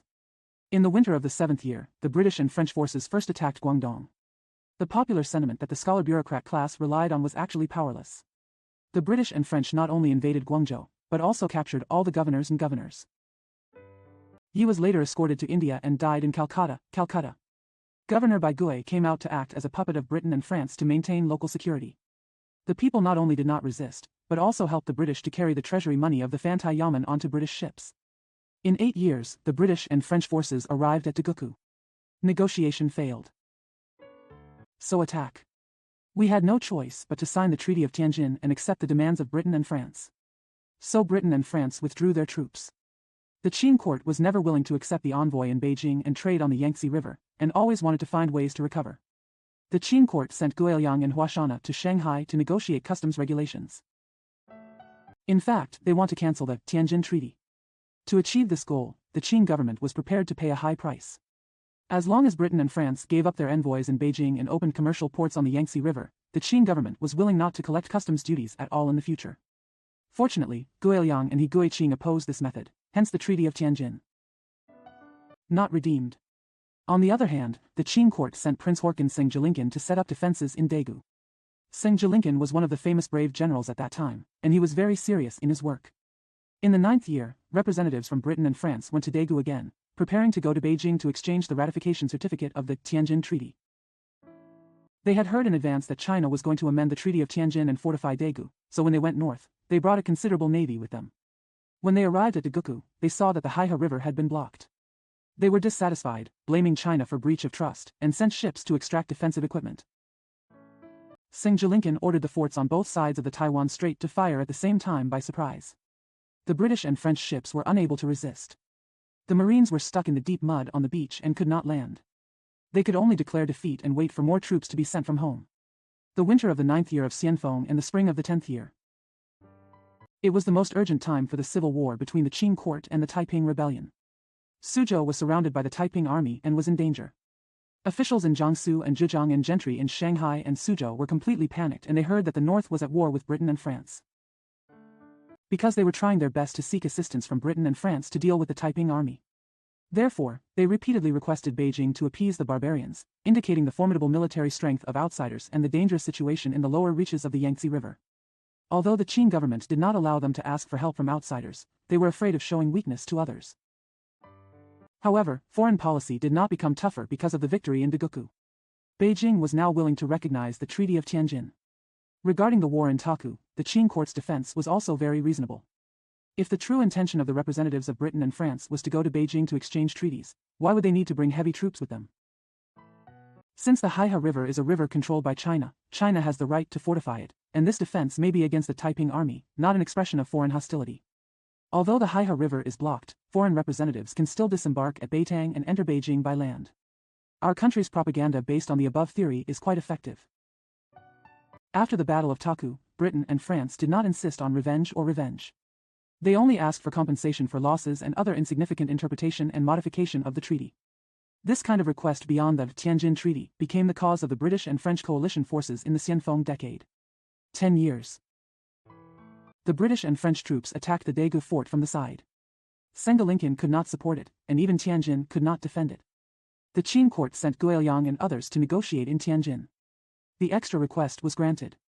But when it came time to sign, a British and French representative asked to lead the guard to Beijing. Secondly, they thought that Guiliang's certificate of full authority was not in the correct format and suspected that his negotiations were just a delaying tactic by China, so they broke off again. British and French troops advanced directly towards Beijing. The Qing court reassigned Prince Ziyuan as the imperial envoy to negotiate in Tongzhou. The conditions were agreed upon again. However, Parkes, the representative of the British envoy, stated before signing that the British envoy must submit his credentials to the Chinese emperor in person after arriving in Beijing. This is the etiquette that should be followed internationally, but at that time the Chinese believed that this was the madness of foreigners and their ulterior motives, which China would never tolerate. Ziyuan ordered the army to arrest the British and French representatives who came to Tongzhou to negotiate. This move angered outsiders, and the military started again. Emperor Xianfeng originally wanted to personally unify the 6th Division and go straight to Tongzhou to attack the sky and attack with Tat. But after the breakup of Tongzhou, he fled Rihe and sent Prince Gong Yi to stay in Beijing. Yi was Xianfeng's biological brother. He was only 28 years old at this time. Of course, he had no new knowledge. During the negotiations in Tianjin in the 8th year, he tried his best to oppose Yangtze River trade. It was he who initially proposed the capture of foreign representatives, so he also belonged to the suppressing barbarians faction. But he is a bloody person. And he sincerely plans for the country. He was a sage in the clan for 100 years after the Qing dynasty. In the Daoxian era, it was understandable that the general scholar bureaucrats were ignorant of the general trend of the world. However, after defeat, they remained arrogant, such as joining Lin Zexu's suppressing barbarians, or surrendering without trying to cheer up or reform. If the Fui faction agrees with the Qiang, it will be hopeless. After Prince Gong took power, the general trend of the world changed. Although he lacked courage, he had Wen Xiang as his assistant. Although Wen Xiang is a relative, his character can be said to be the best representative of Chinese culture, and he is very honest. The most filial piety. He could be the governor, but because his old mother was in the house and he didn't want to travel far, he refused. He is responsible and serious in his work and is not afraid of criticism from others. If we read the Annals of Wen Wenzhong carefully, we feel that he is really a person who worries about the world first and rejoices after the world is happy. Great politician. Yi and Wenxiang accepted their fate when the head of state fled and Kyoto was about to fall. At first, they were hesitant because they had no diplomatic experience. Later, when they saw the situation clearly, they resolutely recognized the demands of outsiders and signed the Treaty of Beijing with Britain and France. After the treaty was signed, Britain and France withdrew their troops, and China did not lose an inch of land. The Treaty of Tianjin in the 6th year of Xianfeng and the Treaty of Beijing in the 10th year were the results of 3 years of war and negotiation. Although there are many terms, the main ones are Beijing's ambassador and Yangtze River trade. The historical significance is that from then on, the relationship between China and the West became even closer. This relationship can be a curse or a blessing, depending on whether we cheer up or not. Yi Shi and Wen Xiang never look back, nostalgic for the seclusion era that is gone and will never return. They moved forward boldly. Find a new way out in international life. What makes those of us who study modern history sad is that this new spirit could not appear after the Opium War but 20 years later during the late Xian dynasty and the early Tang dynasty. Every inch of time is worth every inch of gold. This is true for individuals and even more so for the nation. Chapter 2. Hong Xiuquan and Xinguofan. In the first section, the old society followed the cycle dash. The first chapter has discussed the disasters from outside during the Daoguang and Xianfeng years. We said that disaster was inevitable because we could not prevent the Western scientific and mechanical forces from coming to the Far East. We have also said that we can turn disaster into blessing. As long as we boldly accept modern Western culture, with our human and material resources, if we accept scientific machinery and national spirit, we can keep pace with other countries and in international life, achieve a very glorious position. But people in Daoguang's era didn't have this idea. Although the Opium War was defeated, they did not admit that it was a defeat. Neither the suppressing barbarians faction, which advocated war, nor the Fui faction, which advocated peace, tried to revive themselves after the war, just as they did before the war. Until he learned the lesson of his second defeat. Then some people recognized the differences of the times and thought about reform. Before describing the new construction during the Tongji and Guangxu years, we will try to further study China's internal affairs during the Daoxian years. In modern history, although diplomacy is important, domestic affairs are the fundamental factor that determines the strength of a country. For example, before the last World War, Germany's diplomacy failed, so the war also failed. However, because Germany's internal affairs were sound, less than 20 years after the war, she regained her status. This is self-reliance. Unfortunately, in the 19th century, our society, politics, the economy has reached a state of decay. According to estimates by the former Qing government, China's population in the 40th year of Kangxi, 1701, was approximately 20 million. Note, the author is wrong. The 20 million should be people, not population. In the 5th year of Jiaqing, 1800 years, the number increased to 30 million. There was a 15-fold increase in 100 years. Although this estimate is unreliable, there is no doubt that our country's population increased greatly in the 18th century. The 17th century was a century of massacres. At the beginning, there was civil strife in the late Ming dynasty. Later, there were wars between the Ming and Qing dynasties and planned massacres of Han people by the Manchu and Qing dynasties, such as the Yangzhou 10-day massacre and the Jiading massacre. Let us not forget Zhang Xianzhong's massacre in Sichuan. In recent years, the Academia Sinica has published many historical materials of the Ming and Qing dynasties. One of them is the annual population report of a county governor in Sichuan in the early years of Kangxi. The county master said that after the chaos, the population of his county was only more than 900 people, and within a year, tigers ate more than half of it. The three dynasties of Kangxi, Yongzheng and Qianlong were great periods of great rule after great chaos. So the population increased. This is a trap that has been played out in China for thousands of years. It has been played out over and over again, and even the sages cannot escape. People at that time did not know how to use science to control births on the one hand, and they did not know how to use science to increase production on the other. After the Great Rebellion and at the beginning of the Great Reign, the population decreased. There is wasteland that can be cultivated, so the people live and work in peace and contentment, and their living standards are slightly improved. This is the golden age in the minds of ordinary people. Later, the population increased day by day, and the wasteland decreased day by day. Moreover, the newly cultivated land either had poor soil quality or insufficient water resources, so the area of cultivated land per person decreased. The standard of living is reduced.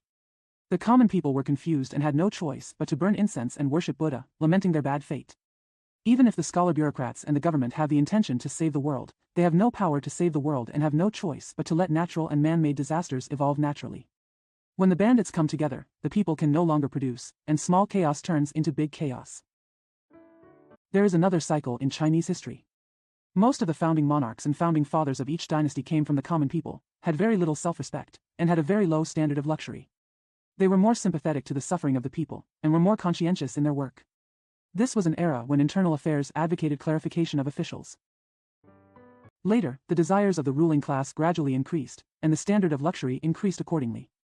As a result, the corruption of officials also greatly increased. Moreover, in the old society, politics was the only way out for talented people, unlike in modern cultural society, where people with lofty ideals can engage in industry and commerce in addition to being officials. You can practice medicine, be a journalist, a university professor, a scientist, an inventor, an explorer, musician, an artist, or an engineer, and all of them have both fame and fortune, and their income is often higher than that of a high official. Some people say, China's society in the old days was very equal because all officials came from the imperial examination. Moreover, education in the old days was very cost-effective. This view is too optimistic. Which Hanlin of the former Qing dynasty had worked as a coolie before he succeeded? We can further ask, among the Hanlins of the former Qing dynasty, which one's father had ever worked as a coolie? Lin Zexu.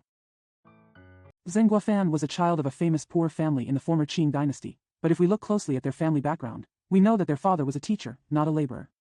How many of China's old capitalists didn't start out as officials?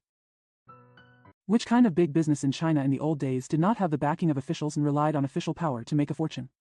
All in all, in the old Chinese society, those who were interested in career were concentrated in the political circles, and those who were dedicated to making money were also crowded in the officialdom. The result is that the number of personnel in each yamen is always increasing. And the number of yamen is also increasing every day. Therefore, in each dynasty, when the world has been at peace for a long time, the population has increased a lot, and people's livelihood is suffering, the number of officials has increased, the corruption of each official has become more severe, and the oppression of the people has become more serious. By the Zheqing period, China had reached the lowest point of the cycle. According to the archives preserved in the Palace Museum, the powerful minister He Shen, who was dismissed in the early years of Zheqing, accumulated as much as 90,000 taels of private property. One can imagine the situation in the officialdom at that time. Calendar of the Zheqing and Daoguang dynasties. There is rarely a day without civil strife in China. Initially, there was the rebellion of the White Lotus Christians in Hubei, Sichuan, and Shaanxi provinces. Later, there was the rebellion of the Muslims in the northwest and the Miaowei rebellion in the southwest. At the same time, pirates were also rampant along the southeast coast. This is someone who is blatantly confronting the country. As for gangsters lurking in society, they are everywhere. In the 15th year of Daoguang's reign, censor Chang de Chuanshang reported, there are religious bandits in Jili, Shandong, and Hunan. They spread the teachings and deceive the public to collect money. When the year is poor, they gang up during the day to rob, which is called equalizing grain. Recently, they have occasionally taken action. Keep growing roots in Yongzhou, Qinzhou, and Guiyang in Hunan. In Nannan and Ganzhou in Jiangxi, which border Guangdong and Guangxi, there are gangs of gangsters who have committed huge crimes. When the invasion of Western forces started, it was when our resistance was weak.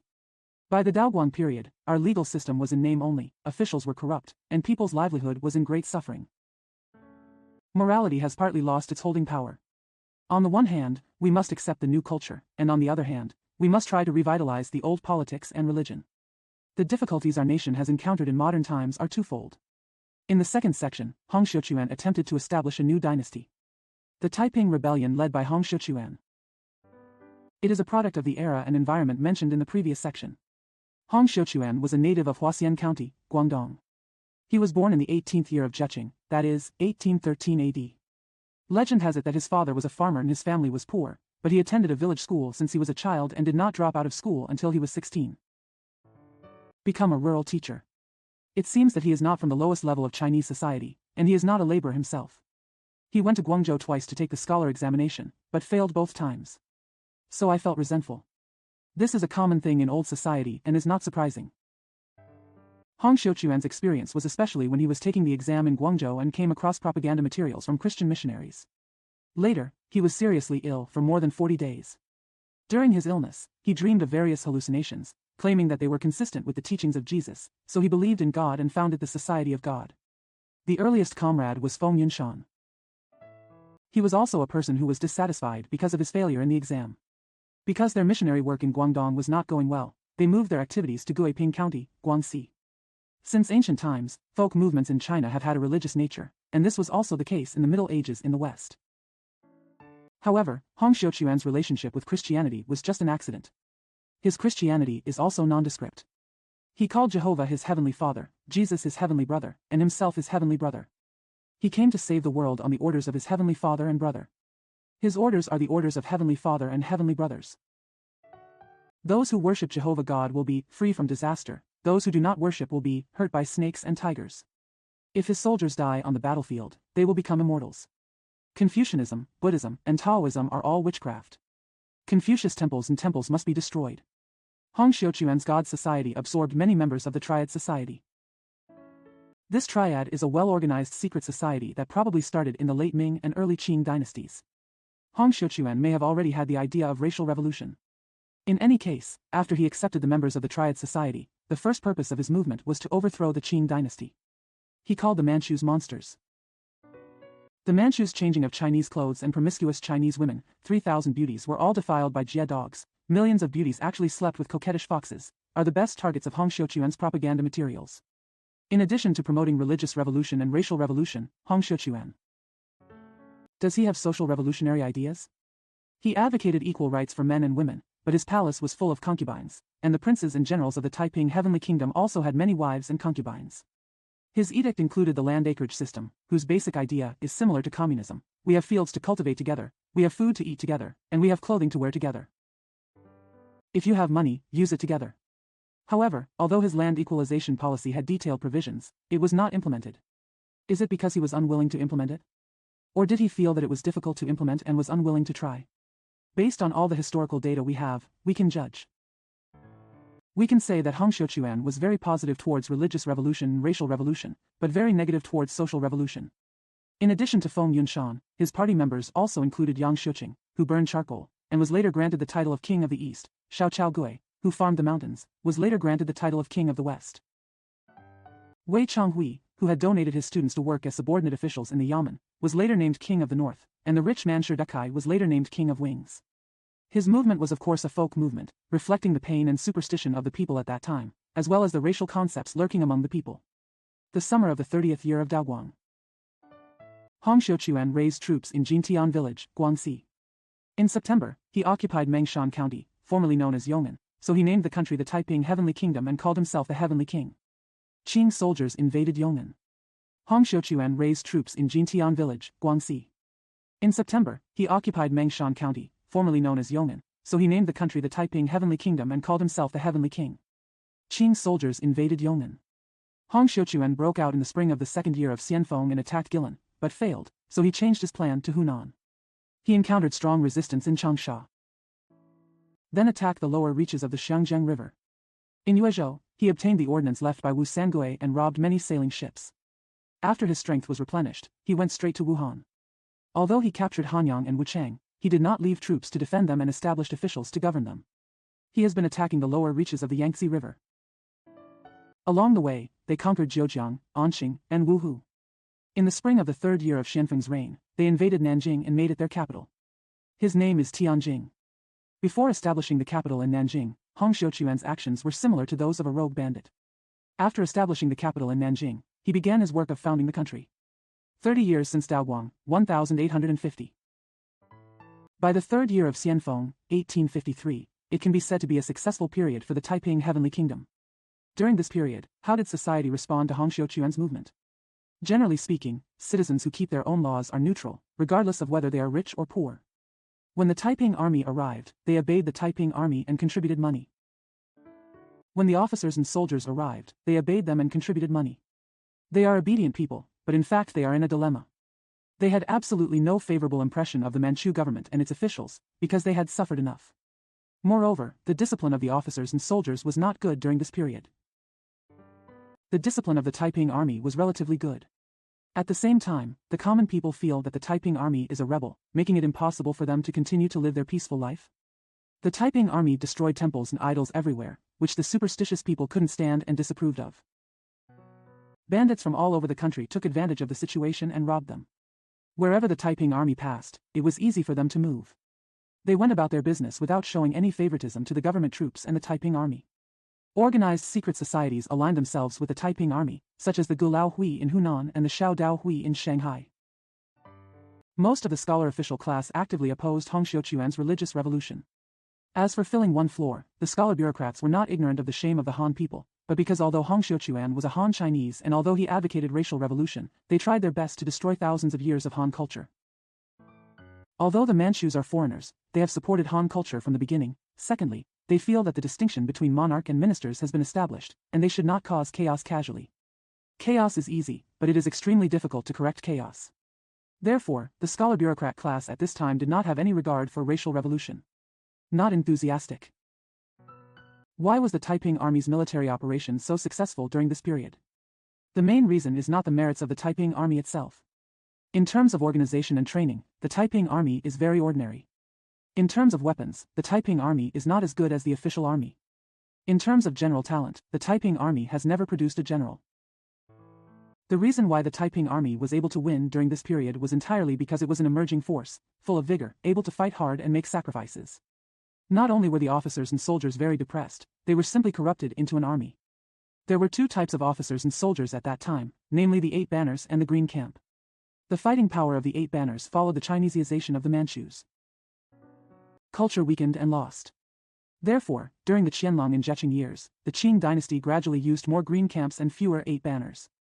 By the time of Daoguang and Xianfeng, the Green Camp had become the main force of the Qing court, and its degree of corruption was equal to that of the general political circles. Soldiers' pay was very low and they were exploited by officials, so they made a living by themselves and regarded being a soldier as a side job. Without discipline and drill, it will only harm the people, and war will be almost out of the question. Moreover, there was deep suspicion among the generals and they would never cooperate with each other.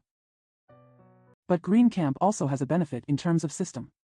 Although this kind of army is extremely corrupt, it is the army of a unified country, not an individual's private force. Before Dao and Xian dynasties, no local official dared to support his troops and stand up to the imperial court. Private force. It was an unexpected byproduct of the Taiping Civil War, and we should pay close attention to its emergence in the future. In the third section, Zheng Guofan refreshed the old society. Zheng Guofan is a representative figure of our country's old culture, even an ideal figure. He was born in the 16th year of Zheqing, 1811. 2 years older than Hong Xiuquan. He is from Xiangxiang, Hunan, and his family has a farming background. Although he has never done any hard work, his education was gained through hardships and hardships. When he became Hanlin, it was when the Opium War was about to begin.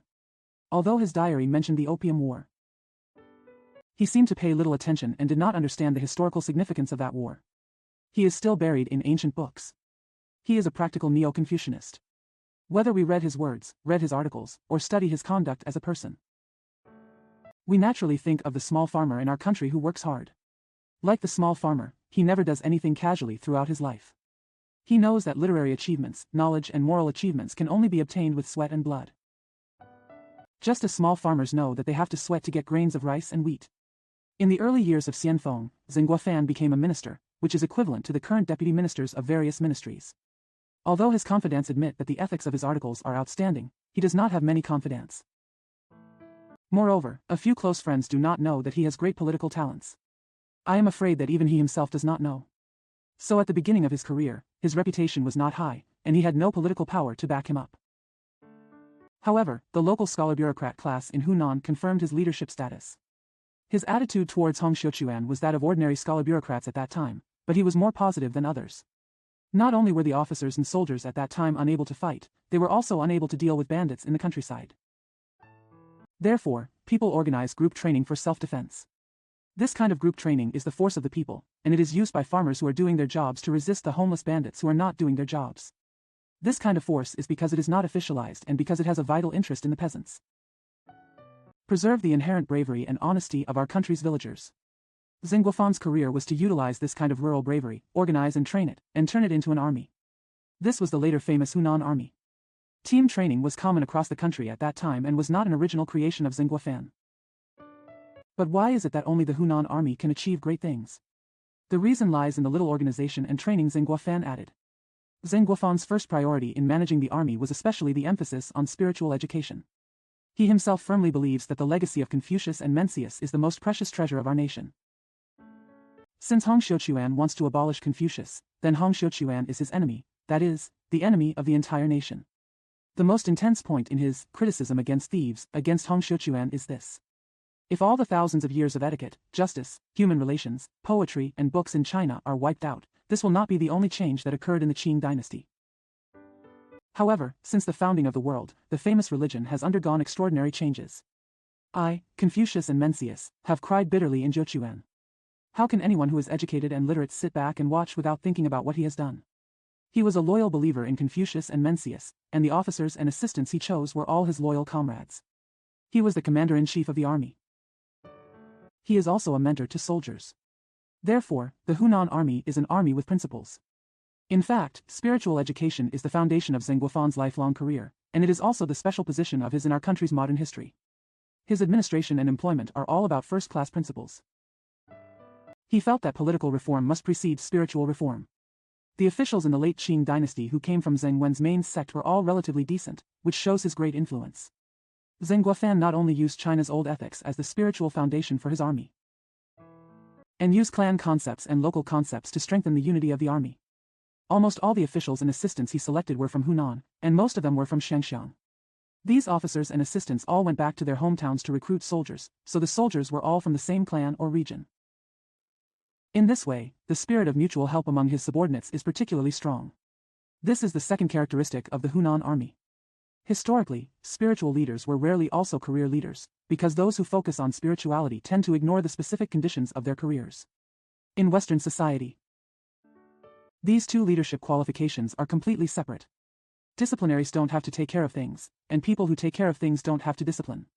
This is not the case in China. Chinese society has not distinguished between politics and religion for thousands of years, and the government and teachers are one. Therefore, in China, top leaders must have dual qualifications. Although Zheng Guofan paid attention to being a human being. Don't neglect your work. This is his special third point. There were many reasons why the Green Camp could not fight at that time, one of which was that the treatment was too poor. When Zheng started to organize group training, she decided to pay Lu Yong 4 taels and Shui Yong 3 taels and 6 per month. Double the salary of Green Camp. The Hunan Army enjoys special rights in terms of treatment. The Hunan Army's operational area is the provinces along the Yangtze River. In this area, the advantage on the water can very well determine the advantage on land. Therefore, Zheng Guofan paid attention to the navy from the beginning. About weapons. Although Zheng often said that war depends on people rather than weapons, he was very painstaking in the manufacture of weapons, especially cannons. He tried his best to recruit the technical talents of the time. He is also very serious about the training of soldiers. He himself often went to inspect and inspect. He does not indulge his officers, nor does he want them to indulge his subordinates. Zheng Guofan's career, like his knowledge, was also fought out of hardships. He wants to save the old society and culture, but the bureaucrats produced by that old society and old culture want to make trouble for him. He wanted to maintain the Qing dynasty, but the Qing dynasty was jealous of him and rejected him. When he was practicing bravery in Changsha, the old officers and soldiers hated his new methods and standards and almost beat him to death. He fled to Hangzhou to avoid the chaos. His first battle was a failure, and he committed suicide by drowning. Fortunately, he was rescued by his subordinates. He trained his troops to fight and at the same time raised his own wages. He became a big deal in the future, not because the Qing government and bureaucracy automatically handed over power to him, but because their failure forced them to ask Zheng Guofan to come out to serve, and forced them to give him an opportunity and right to do something. Section 4. Hong Xiuquan failed. After Hong Xiuquan captured Nanjing, we can see that his true intention was not to build a new country or society, but to build a new dynasty. He lived deep in the palace, seeking to enjoy the blessings of being an emperor, and did not care about political affairs. The architecture of the palace and the selection of palace ladies, the accumulation of gold and silver, and the regulations of the official and palace systems, these are the things that the Taiping king paid most attention to. His religion turned into crazy superstition. Yang Shiqing reported to him the difficulties in state affairs, and he replied, "I follow the holy will of God, the holy will of brother Jesus. Why should you be afraid of descending to earth to be the only God of all nations in the world? I don't need you to report, and I don't need you to deal with political affairs. I want to go out, and I want to live in the capital. Because of you, I have an iron bucket for the country. If you don't support me, someone will help you. You said I have no soldiers. My heavenly soldiers are more than water. Why fear Zheng Yao, Guofan?" When it was about to be destroyed, Nanjing ran out of food. Hong Xiuquan ordered the people to drink dew to satisfy their hunger, saying that dew was the food of heaven. Such leaders not only fail to revive the nation, but also fail to serve as a center of unity for their subordinates. In the 6th year of Xianfeng's reign, there was great internal strife between Hong Xiuquan's left and right. Yang Shiqing, the king of the east, was in sole power. All other kings must be controlled by the eastern king. According to the ceremony of the Taiping Heavenly Kingdom, the heavenly king is called Long Live, the eastern king is called 9,000 years old, the western king is called 8,000 years old, and the remainder decreases in descending order. All other kings must go to the East Prince's mansion to ask for peace and discuss matters, and they must kneel down and call them 1,000 years old. When the King of Heaven was being recited, the King of the East stood before His Majesty, while the others knelt before His Majesty. Therefore, Yang Shuqing was resented by his peers. At the same time, the King of Heaven is also afraid that he will replace him. In September of the 6th year of his reign, Northern King Wei Chonghui designed to trap and kill Yang Shuqing and his relatives and gang members. King Yi Shide was unhappy, and King Bei killed King Yi's family again. The King of Heaven wanted to contact the King of Wings. He ordered the King of the North to be killed, but the King of Yi continued to stand alone in the future and broke away from the King of Heaven. After this internal strife, the Taiping Heavenly Kingdom's hope of overthrowing the Qing dynasty was completely eliminated. Hong Xiuquan was still able to resist for 8 years, partly because there were large groups of ninja bandits in the north to support him. The second reason is that he gained 2 good generals who were rising up, the loyal King Li Xiucheng and the British King Chen Yucheng. As for the Qing dynasty, they waited until others had failed and then reused Zheng Guofan as governor of Liangjiang to control the military affairs of the 4 provinces of Jiangsu, Zhejiang, Anhui, and Jiangxi. Hubei Governor Hu Lini was like-minded with him. Do your best to work with him. His brother Zheng Guoquan was a frontline commander who fought hard. Later, Zheng Guofan recommended his disciple Li Hongzhang as governor of Jiangsu, and his friend Sua Zongtang as governor of Zhejiang. The middle reaches and lower reaches of the Yangtze River were his sphere of influence, so he had to plan everything. He adopted a strategy of encirclement against Hong Xiuquan. At the same time, Britain, the United States, and France also gave Zheng, Zhua, and Li a lot of help. In the 3rd year of Tongji, 1864, the Hunan army, led by Zheng Guoquan, invaded Nanjing. Hong Xiuquan committed suicide, and the Taiping Heavenly Kingdom fell. Hong Xiuquan wanted to overthrow the Qing dynasty.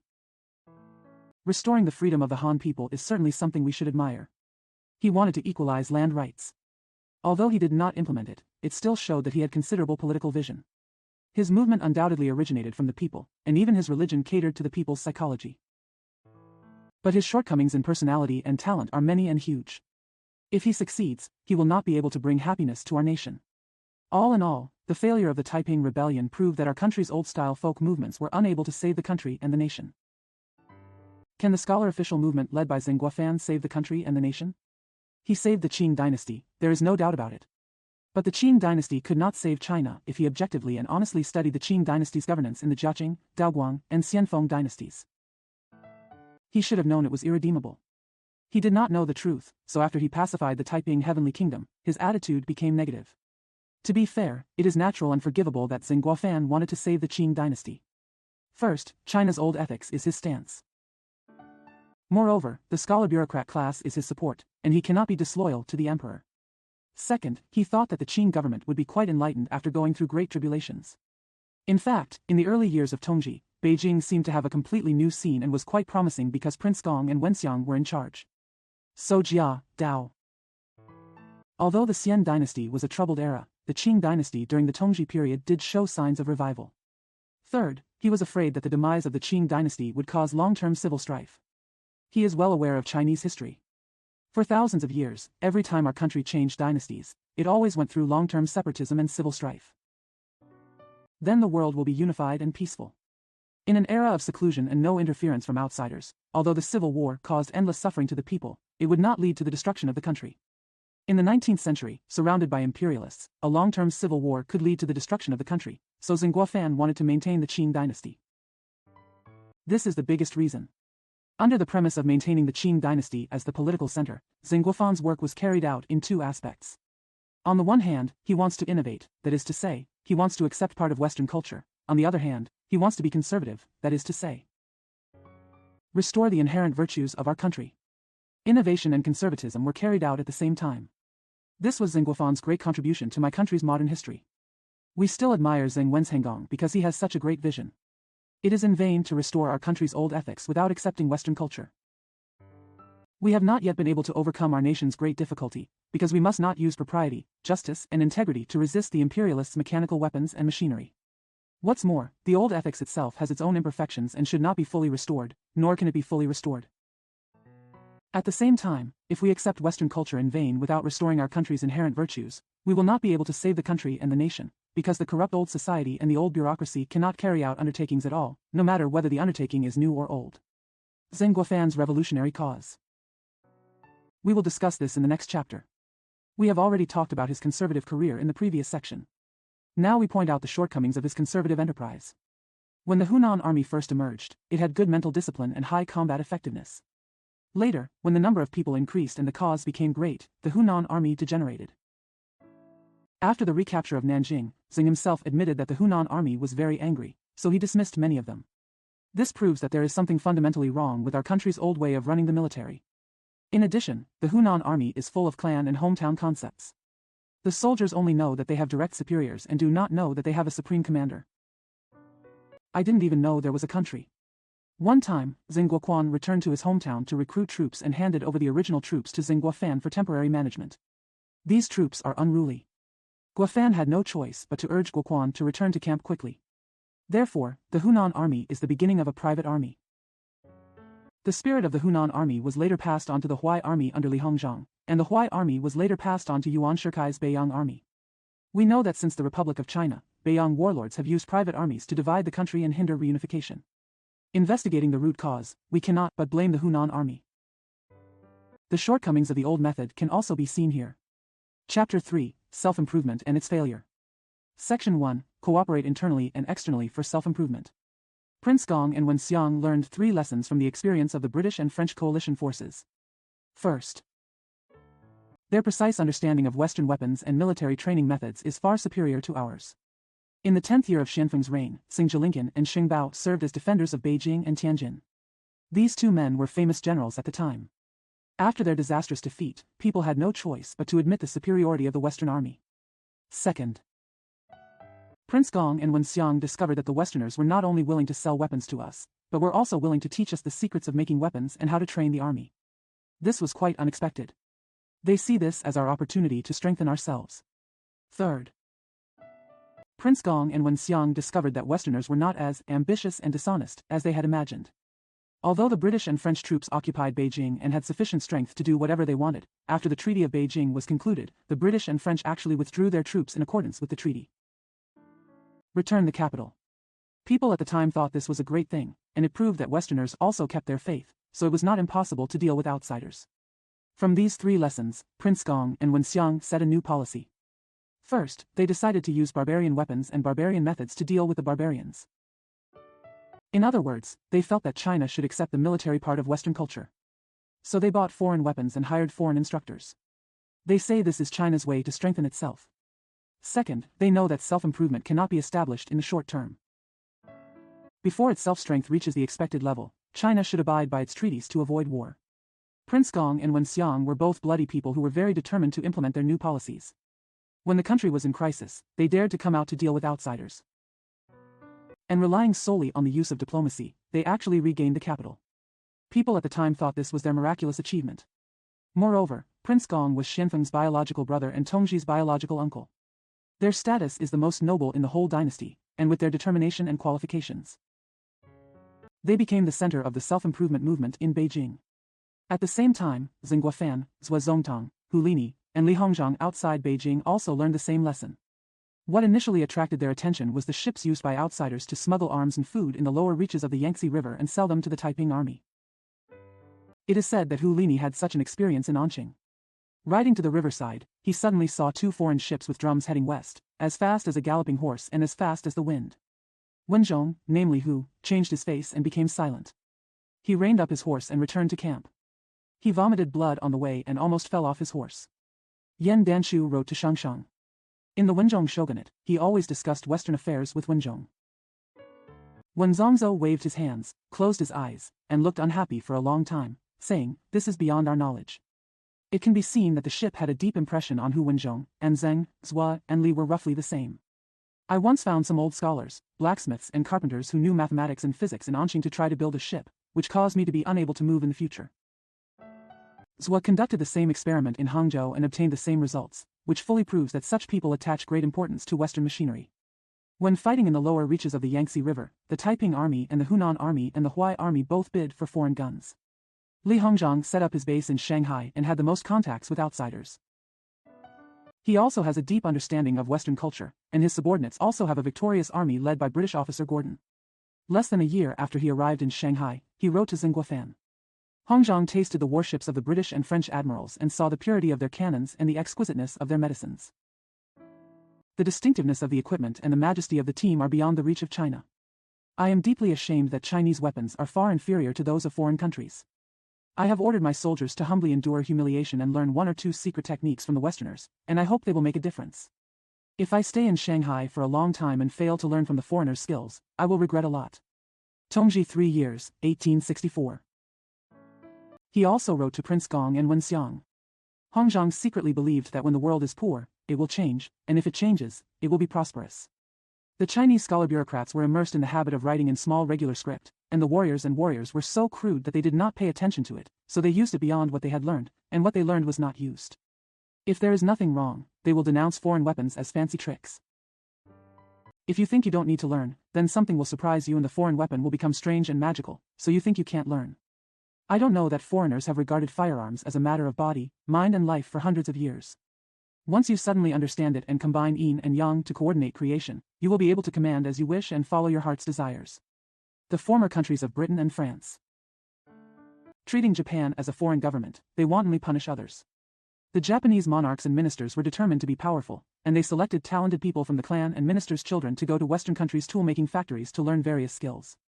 They also purchased the tools for making tools and made them in their own countries. Now he can drive ships and build bombs. Last year, the British made false threats and came to attack with troops. However, those who the British relied on for the advantage of the attack and war were already good at their own specialties, and they used them to stand still, while the British were nothing like them.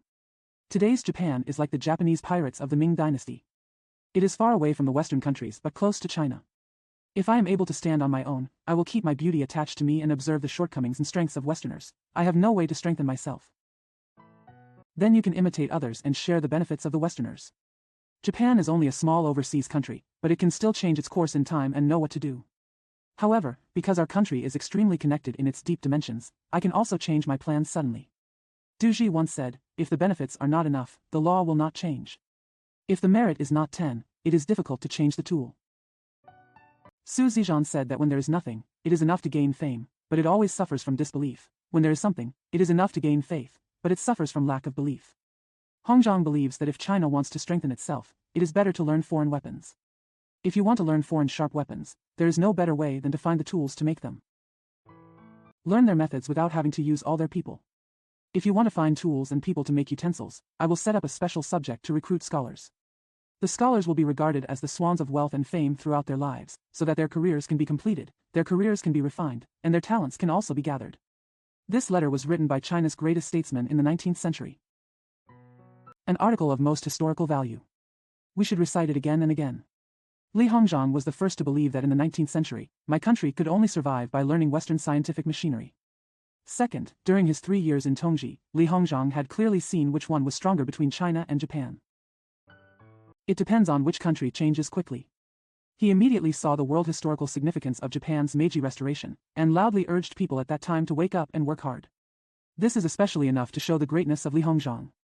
Third, Li Hongzhang believed that reform should start from cultivating talents, so he wanted to reform the imperial examination system of the former Qing dynasty. Not only that, he simply wanted to reform the scholar officials' outlook on life. He wanted the scholar bureaucrats to give up the old habit of writing in small regular script, and regard science and engineering as a lifelong pursuit of wealth.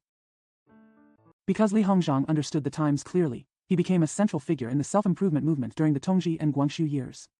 In our society, it is extremely difficult to get things done.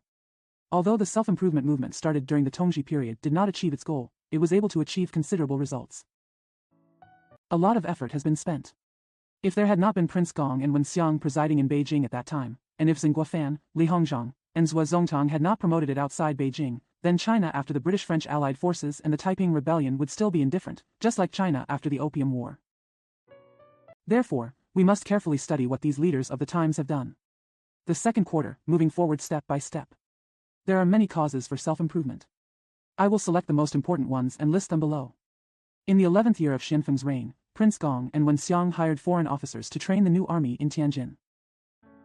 In the same year, Prince Gong and Wen Xiang established Tunguen in Beijing. It is the beginning of new learning in China. In the same year, Prince Gong and Wen Xiang asked Robert Hart, the Commissioner of Taxation, to purchase gunboats and hire British naval personnel to come to China to create a new navy. In the second year of Tongji, Li Hongzhang established a foreign language school in Shanghai. In the fourth year of Tongji, Zheng Guofan and Li Hongzhang established Jiangnan Machinery Manufacturing Bureau in Shanghai, with a translation bookstore attached. In the 5th year of Tongji, Zhuo Zongtang set up a shipyard in Fuzhou with a shipping school attached. In the 9th year of Tongji, Li Hongzhang established the Machinery Manufacturing Bureau in Tianjin. In the 11th year of Tongji, Zheng Guofan and Li Hongzhang selected students to study in the United States. In the same year, Li Hongzhang established the Steamship Investment Promotion Bureau. In the 1st year of Guangxu, Li Hongzhang prepared an armored warship. In the 2nd year of Guangxu's reign, Li Hongzhang sent junior officers to Germany to study the army, and shipping students to England and France to learn shipbuilding and sailing. In the 6th year of Guangxu's reign, Li Hongzhang set up a naval academy in Tianjin, set up a telegraph office, and requested railway construction. In the 7th year of Guangxu's reign, Li Hongzhang established the Kaiping Mining Bureau. In the 8th year of Guangxu's reign, Li Hongzhang built the Lushuan military port and founded the Shanghai Machinery Cloth-making factory. In the 11th year of Guangxu's reign, Li Hongzhang established the Tianjin Military Academy. In the 13th year of Guangxu's reign, Li Hongzhang opened the Mo gold mine in Heilongjiang. In the 14th year of Guangxu's reign, Li Hongzhang established the Beiyang Navy. The motivation for the above comprehensive construction undertakings is national defense, so military construction is the largest. But if we study carefully, we will know that the modernization of national defense involves many things. A modern army first needs modern weapons, so 2 machinery manufacturing plants were established in Jiangnan and Tianjin. Most of those 2 factories are actually arsenals. Second, new weapons must have technical personnel to drive them, so an armament school was established. And sending military officers to study abroad. Third, a modern army must have modern transportation, so shipyards and telegraph offices were established, as well as railways were built. Fourth, the cost of new-style national defense is several times higher than that of old-style defense. It is absolutely impossible to finance modern national defense with medieval production. Therefore, Li Hongzhang wanted to set up an investment bureau to operate transportation along the rivers and coasts, establish a cloth-making factory to regain his rights, and open coal and gold mines to increase income. The leaders of the self-reliance movement did not plan a construction plan in advance in anticipation of various needs. At first they only knew the need to modernize national defense. But after they took one step forward on this road, they found that they had to take another step, and after another step. We must go further. In fact, it must go to the end before it can take effect. Modern national defense not only requires modern transportation, education, and economy, but also modern politics and people. Half new and half old are of no use. In other words, in modern times, if our country wants to survive, it must fully accept Western culture. Although Zheng Guofan and others took several steps toward modernization, they were not thorough and could not save the country and the nation. In the 3rd quarter, progress encountered obstacles. Although Zheng Guofan and other leaders of the self-improvement movement followed a good line, they could not save the country and the nation. What's the reason for this? It lies in their incompleteness. Why aren't they thorough? Partly because they don't want to be thorough themselves. Mostly because the times do not allow them to be thorough. Let us first examine the shortcomings of leaders. The 5 great leaders, Prince Gong Yisan, Wen Xiang, Zheng Guofan, Li Hongzhang, and Zhuo Zongtang, were all born in the old society and received the old education. None of them can read foreign books. Except for Li Hongzhang, no one has been to foreign countries. Li Hongzhang's overseas mission was still after his defeat in the Sino-Japanese War of 1894 to 1894, and his construction career had already passed. It is remarkable that such people can resolutely pursue new causes. It is natural that they cannot fully understand Western culture. Very forgivable. They admire Western machinery very much and work very hard to accept it. They also respect Western science and know that science is the basis of machinery. But they themselves have no common sense about science and mechanics, let alone anything else. They feel that China's political system and founding spirit are perfect and there is no need to learn from the West. In fact, their construction career was hindered by the old system and the old spirit. We can take Li Hongzhang's career as an example. Li Hongzhang died in the 9th year of Tongji. 1870, began to serve as governor of Zhili and minister of Beiyang. Because among the important people at that time, he was the most able to deal with outsiders, and because he was more courageous in taking charge, and his White army was the most powerful army in the country in recent times. Therefore, Li Hongzhang was the central figure of that era during the Sino-Japanese War from the 9th year of Tongji to the 20th year of Guangxu. The construction of national defense is all in his hands. He paid special attention to the navy because he saw clearly that if China could defeat the Japanese navy, no matter how strong the Japanese army was, we cannot attack Goryeo, let alone harm China. Then, Li Hongzhang's first difficulty in running a navy was funding.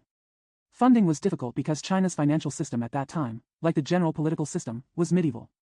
The central government does not have funds for the navy. We have to rely on cooperation from various provinces. The provinces are deeply prejudiced and unwilling to cooperate.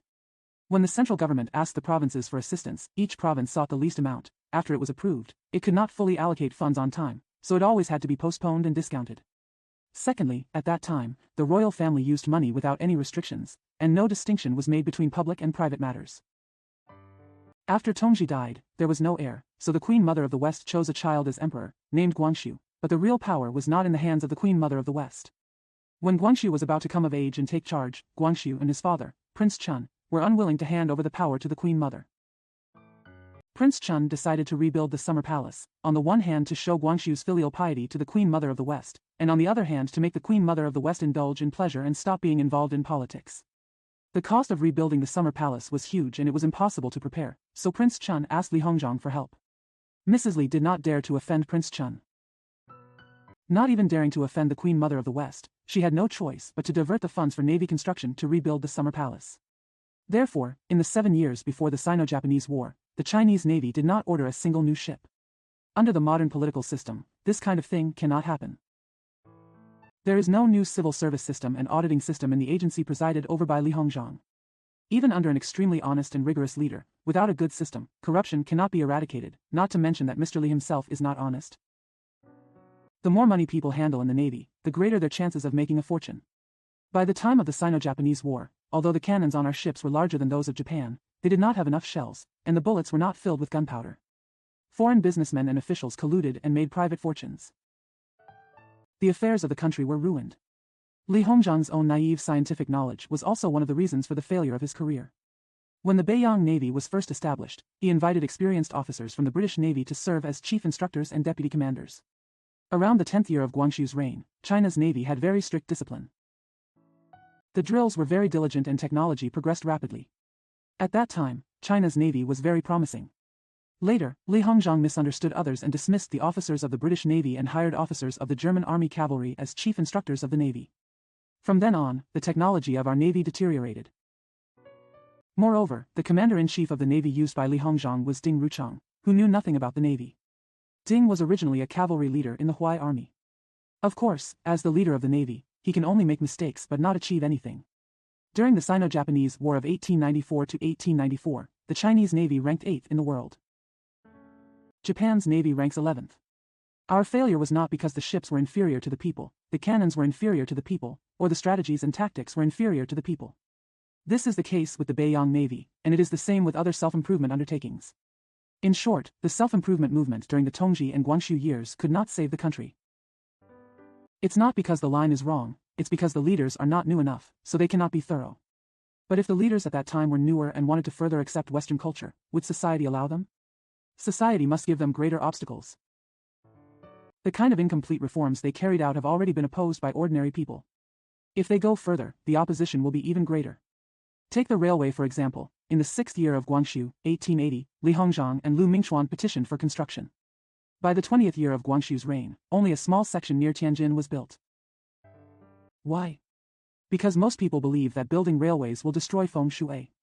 Another example is science. In the 5th year of Tongji, 1866, Prince Gong established an additional science class in Tungguan Hall, invited foreign scientists as professors, and recruited people from the Hanlin Academy as students.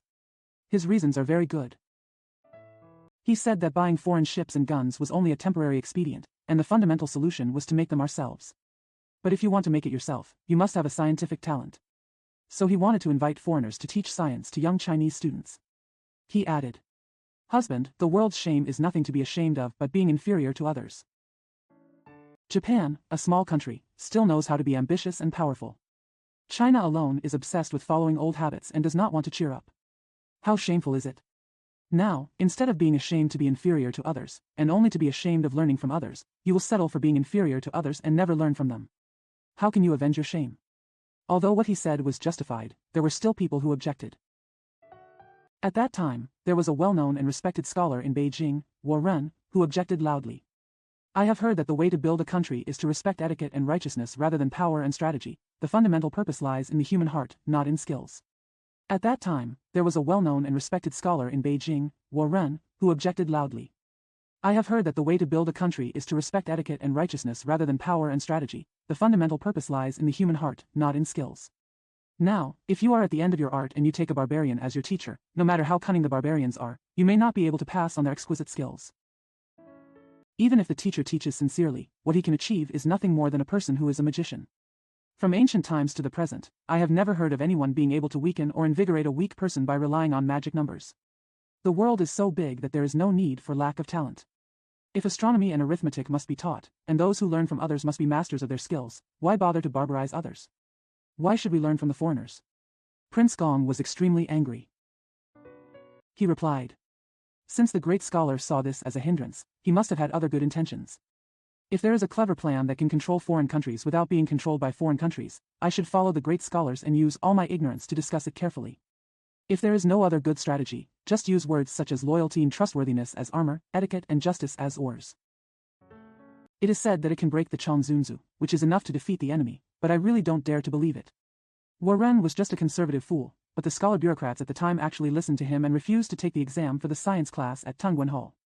How did society oppose newcomers and new policies during the Tongji and Guangxu years? We can see more clearly from Guo Songtao's fate. Guo's education and background were the same as those of ordinary scholar bureaucrats at that time. However, during the Anglo-French Allied Forces campaign in the late Xianfeng dynasty, he followed Seng Jilinkin to negotiate at the mouth of Daegu. After that experience, he finally became enlightened. We know that China must undergo radical reform. His consciousness is deeper than that of Prince Gong and others.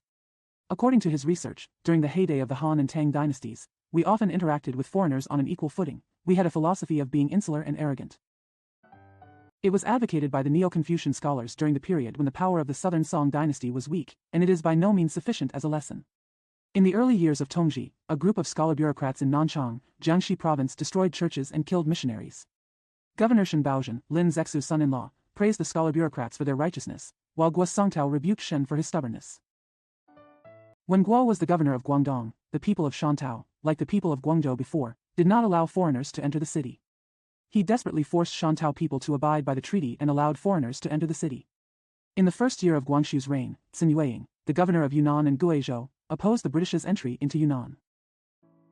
Secretly killed the translator of the British embassy on the Yunnan-Myanmar border. Guo Songtao immediately impeached Xin Yueying.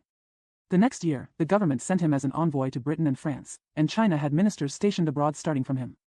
When he was in Western Europe, he worked hard to study Western politics, economy, and society. He feels that not only Western ships and guns are worth learning, but also Western political systems and general culture are worth learning. He published his diary and gave it to his friends. He often wrote to Li Hongzhang, reporting that the students Japan sent to the West were not limited to mechanics. There are those who study politics and economics. He advised Li Hongzhang to expand the scope of studying abroad. His comments that were beyond the times aroused abuse from scholar officials across the country. They said that Guo Songtao was a traitor and had second thoughts towards Britain. Big scholars in Hunan, such as Wang Kaiyun and others, wrote a couplet to criticize him. It is beyond its kind and outstanding, and it cannot be tolerated in the era of Yao and Shun. If you can't serve people, how can you serve ghosts? Why go to the country of your parents? Wang Kaiyun's diary also said, "It is a shame for Hunan people to be associated with each other." Guo Songtao returned to China after 2 years as an envoy. "When I returned home, there was no problem. He is the most enlightened person in the country, and his knowledge of the West is far superior to that of Li Hongzhang." However, people at that time opposed him, and he had no chance to do anything in the future, so he had to live in seclusion in Hunan and work on his writings. His collected works of Yangji bookstore is still worth reading. The person who succeeded Guo Songtao as minister to Britain and France was Zheng Jiza. He has been abroad for more than 5 years and has some knowledge of English. His talent and vision are comparable to those of Guo Songtao. Because he used diplomacy to recover Ili from Russia, he was an internationally famous diplomat. When he returned to China, he was determined to promote the modernization of the entire nation. However, he was also opposed by his contemporaries, could not find opportunities to do anything, and soon became angry to death. Since the scholar bureaucrat class in the Tongguang era was so conservative, are the people more open-minded? In fact, the people and the scholar bureaucrat class vent their anger from the same nostrils. Our New Deal over the past 60 years has been top-down, not bottom-up. All new undertakings are initiated by a few prophets and are slowly and painstakingly developed. Before the Sino-Japanese War, these few prophets and foresights were all in power. After the Sino-Japanese War, the leadership of the revolution slowly passed into the hands of the opposition. However, these opposition leaders were intellectuals, not the people.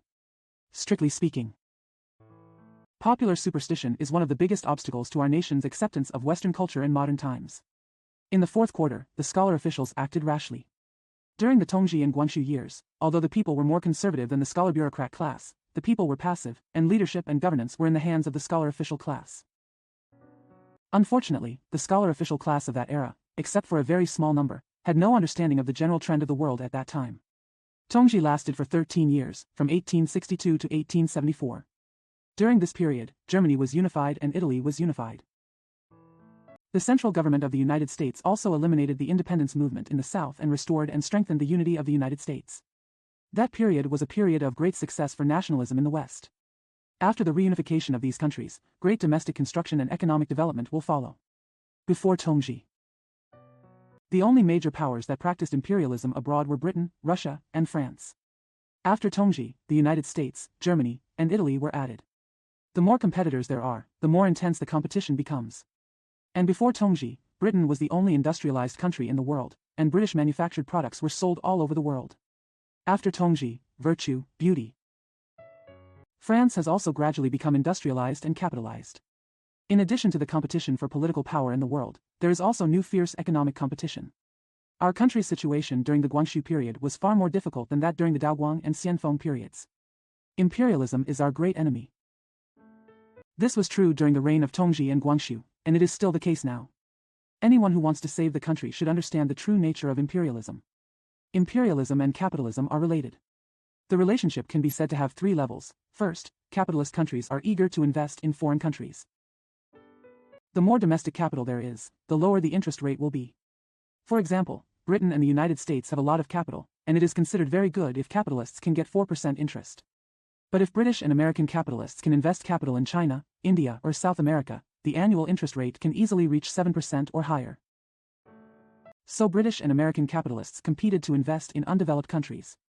But accepting capital from foreign countries is not necessarily harmful, and British and American capitalists do not necessarily have political ambitions. Much of the construction of the United States in the second half of the 19th century was carried out using British capital. As a result, the British capitalists certainly benefited, but the United States opened up sources of wealth, and its people benefited even more. Our Pinggan-Hankow Railway was originally built with capital from Belgium. Later, we repaid the principal and interest on time, and the railway became ours. The capitalists in other countries have benefited, and we have benefited even more. Therefore, although Mr. Sun Yat-sen opposed imperialism, he supported China's use of foreign debt for construction. But some capitalists will use political pressure to obtain investment opportunities. There are also political careerists who want to use capital to expand their political power. Any international investment that has a political role is aggressive and imperialist. Any international investment that has no political role is pure, and both investors and recipients can benefit. Therefore, we should adopt the same attitude towards foreign capital as towards water. Sometimes, in some places, and under certain conditions, we should dig wells to draw water, or open rivers to divert water. At other times, places, and conditions, we must build dikes and water. The second level of relationship between imperialism and capitalism is the promotion of business. Capitalist countries all use mechanical manufacturing. The larger the factory, the more products it produces, and the greater the profit. The difficulty lies in the market. Competitive markets in various countries could have relied solely on the quality of goods and low prices. It does not have to rely on military aggression or political pressure. But in the late 19th century, international trade became less free. Countries not only raised their own tariffs, but also raised tariffs in their territories. In this way, the development of commerce will follow the development of political power, and the competition for the market is equivalent to the competition for territory. Once an oppressed country loses its tariff autonomy, it will never be possible to develop industry. Although, most international trade is still trade between equal countries, not trade between empires and dependent territories. The trade volume between the United Kingdom and the United States, Germany, France, and Japan. Far greater than the trade volume between Britain and its dependencies. The United Kingdom has the largest number of dependent territories, let alone other countries. The third level of relationship between imperialism and capitalism is the search for raw materials. There is no country in the world that does not rely entirely on imported raw materials. The countries richest in raw materials include Britain. This is true for the United States and Russia, but other countries need more foreign raw materials. Japan and Italy are the poorest. The four basic raw materials of cotton, coal, iron, and oil were lacking in Japan and Italy. Germany is better, but it still does not produce cotton or oil. So, even if a country has many factories, if there is no raw materials, there will be absolutely no solution. Therefore, the imperialists, in search of raw materials for industry, engage in large-scale aggression. Although, capitalism does not necessarily have to practice imperialism before it can obtain raw materials. At the same time, those who sell raw materials are not necessarily the oppressed. For example, among U.S. exports, oil and cotton are bulk commodities. Japan, Germany, and Italy cannot and do not need to be imperialistic by importing oil and cotton from the United States, because the United States not only does not prohibit the export of oil and cotton, but also does its best to promote it. In short, capitalism can turn into imperialism. It does not have to turn into imperialism. Undeveloped countries are susceptible to oppression and aggression by capitalist countries. They can also use foreign capital to develop their own sources of wealth and international trade to improve people's living standards. Capitalism is like water. Water can provide irrigation, facilitate transportation, or cause disasters. It depends on how people deal with it. At the same time, we should not take imperialism too simply and think that without capitalism, there would be no imperialism in the world. 700 years ago, the Mongols were still in the nomadic age. There is no capital or industry, but their aggression against me is still greater than that of modern capitalist countries. The same was true for the Manchus 300 years ago. In the West, the Arabs in the Middle Ages used force to promote Islam and promoted their religious imperialism. At the end of the 18th century, French revolutionaries used force to force foreign countries to accept their freedom and equality, and promoted their revolutionary imperialism. As far as we know, there have been various political systems in history, whether monarchy or democracy, various social and economic systems, whether capitalism or feudalism. Whether it is communism or not, it is possible to practice imperialism. The scholar officials of the Tongguang era had no understanding of the dangers of the era and the application of international relations. They only know how to destroy the self-improvement movement advocated by Li Hongzhang and others. At the same time, they are very busy.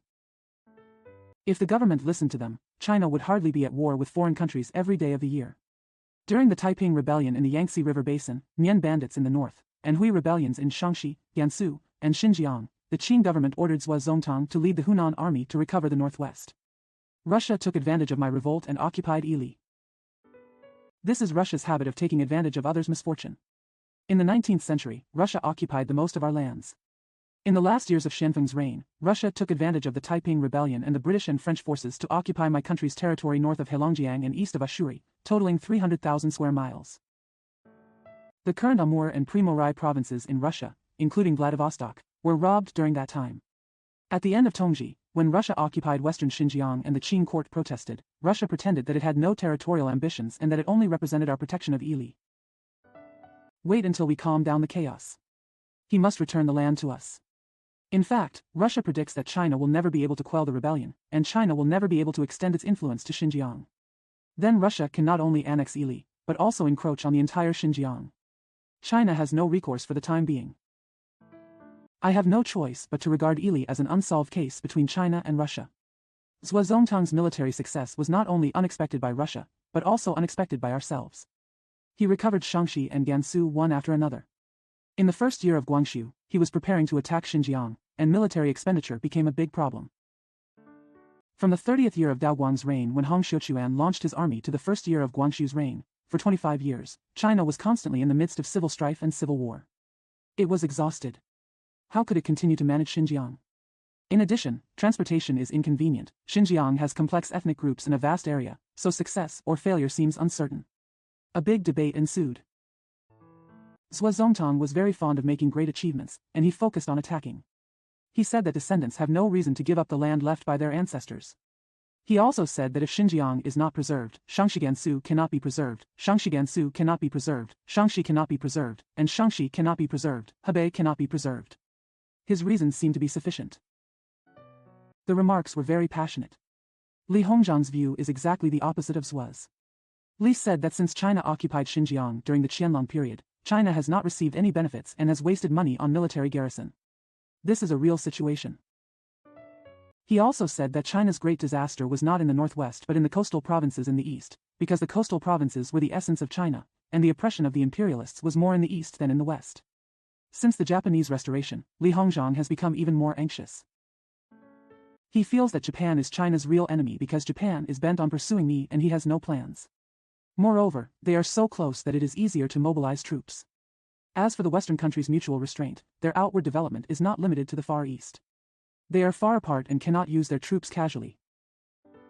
Therefore, Li Hongzhang advocated not attacking Xinjiang but concentrating the country's manpower and material resources on coastal defense and the development of hinterland provinces. Although the border provinces are important, if there are losses in the hinterland, the general situation of the country will be lost. On the other hand, if the hinterland becomes stronger, border provinces and vassals were naturally preserved. Zhuo Zongtang's remarks are more pleasant, while Li's are more reasonable. Zhuo is high profile, while Li is low key. The scholar-bureaucrat class has always advocated sentiments and sang a high profile, so of course they supported Zhuo Zongtang. So we borrowed foreign debt and diverted construction costs from each province. For Zhuo Zongtang's attack on Xinjiang. Zhuo Zongtang is so lucky. Because internal strife broke out in Xinjiang, there was no strong resistance. At the end of Guangxu's 30th year, he conquered all Xinjiang. China sent Chongho as a special envoy to Russia to negotiate for the return of Ili. Although the treaty concluded by Chongho recovered the city of Ili, almost all the land to the west of the city was ceded to Russia, and the strategic transportation areas in southern and northern Xinjiang were also ceded. In addition, Chongho also granted very important trade rights, such as the establishment of a Russian consulate in Xinjiang and the trade route from Gansu and Shaanxi to Hankow, and navigation rights on the Songhua River in Jilin. The scholar-bureaucrat class advocated killing Chongho, breaking the treaty, and preparing for war. This was the time when young commentators such as Zhang Jidong, Zhang Peiluan and Chen Baochen first emerged. The Qin court was actually moved. So he hurriedly mobilized his troops and generals until it was time to actually prepare for war. The government found it difficult. First, from Ili to the Tumen River in the northeast corner of Goryeo, defenses must be fortified everywhere along the border between China and Russia. Where are there so many troops? Zhuo Zongtang's troops in Xinjiang, which bore the brunt, were too tired and unwilling to fight. Second, the Russian Far East Fleet pretended to be impressive and sailed from Vladivostok to the Ocean of Japan. Therefore, China must fortify its coastal areas along the Yangtze River. The Qin government appointed Peng Yulan to supervise the Yangtze River Navy to deal with the Russian Navy. Peng Yulan wanted to carry a load of tung oil and firewood to the Ocean of Japan to carry out a fire attack. Lu Kunyi, the governor of Liangjiang, joked with him, saying that the era was not the Three Kingdoms, the commander was not Kong Ming, and the fire attack strategy might not work. Li Hongzhang was of course extremely angry when he saw the scholar harming the country. However, the anti-war sentiment was very high and he did not dare to make peace publicly. He had no choice but to use means. He invited General Gordon, a famous British military officer, as a military advisor. Gordon is an honest man who likes to tell the truth. During the last years of the Taiping Heavenly Kingdom, he led the so-called ever-victorious army and made many meritorious deeds. Therefore, the Qin court and ordinary scholar-bureaucrats trusted him. What is his opinion? He said, if China wants to fight Russia, it must do three things. 1. Move the capital to Xi'an. 2. Prolong the war of resistance for at least 10 years. 3. The Manchus are prepared to give up their power, because in a long-term war, the Qin regime will definitely not be able to maintain it. After listening to Gordon's opinion, the Qin court decided to seek peace. As a result, a farce in our country's modern history did not begin. Fortunately, in the third or fourth year of Guangxu's reign, Russia was at war with Turkey, and its relationship with Britain was also very tense, so it did not want to get into trouble. Fortunately, China had a young diplomat named Zheng Jiza at that time. Use a very calm mind and a very strong will to implement his ideas. It turned out that the treaty signed by Chongho had not been approved by the government and had not yet been formally established. Zheng Jiza used diplomatic skills to recover most of the trade rights and land, but the compensation price was doubled, totaling 9 million rubles. The British ambassador to Russia praised Zheng Jiza and said, Marquis Zheng is the first person to retrieve the land she has occupied from Russia through diplomacy. When the conflict between China and Russia over Ili came to an end, the conflict between China and France over Vietnam began. China turns out to be an imperialist country. In addition to our headquarters, our territory also includes Burma, Siam, Vietnam, Ryukyu, Korea, Mongolia, and Tibet. These places can be divided into two categories. Mongolia and Tibet belong to the first category and are under the jurisdiction of vassal bureaus, with ministers sent by the imperial court to be stationed there. The second category includes Korea, Vietnam, and other dependent countries. In fact, China's relationship with them is very shallow. They only pay tribute on a regular basis, and the new king's accession to the throne must be granted by the Chinese emperor. In addition, we do not send permanent representatives to their capitals, nor do we interfere in their internal affairs. On the economic front, we are also very passive. We do not immigrate, and we do not encourage trade. It's simply a waste of money. But why did our ancestors bother to acquire these lands? There are reasons for this. Mr. Zhou Dirun, a bachelor of the Hanlin Academy in the 7th year of Guangxu, 1881, said it clearly. I heard that the emperor is guarding the four barbarians, and this is a plan that is far-reaching and worrying. Since ancient times, enemies have invaded foreign countries. The concealment is very slight, but the accumulation is very early. If you don't guard the four barbarians but guard the border, it will be beyond your reach. If you don't guard the border but guard the hinterland, it will be even worse. Our dynasty has a vast territory, including Longsha and Yanhai, and is full of vassals and vassals. Use Ryukyu to defend the southeast, Goryeo to defend the northeast, Mongolia to defend the northwest, and Vietnam to defend the southwest. Isn't it the so-called mountain and river development, and sharing the same fate with the country? In other words, historically, vassal states have been the outer line of our national defense and guarded the door on our behalf.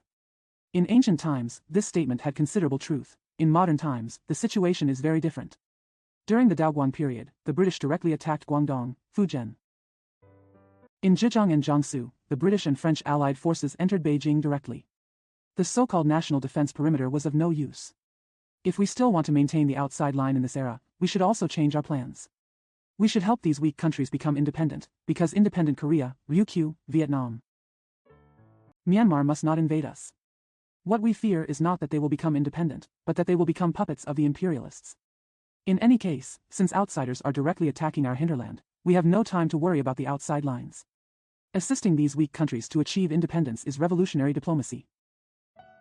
Just like in the early years of the Soviet Revolution, suffering from external oppression by foreign powers and internal counter-revolutionary resistance, Lenin resolutely gave up the vassal state of Imperial Russia. When France attacked Vietnam, most of the scholar official class advocated using force to assist Vietnam. Zhang Peiluan, Chen Baochen, Zhang Jidong and others were particularly excited. Li Hongzhang objected. His reason is to concentrate on quickly preparing for the national defense undertakings in the hinterland. On the one hand, the Qing court was afraid of Qing Yi's criticism, and on the other hand, it was afraid that aiding Vietnam would cause a war between China and France, so it was hesitant. At first, it was secretly supporting Vietnam's military expenditure and weapons, but later it actually caused a war between China and France. At that time, officials did not distinguish between civil and military officials, and literati were especially good at talking about military affairs.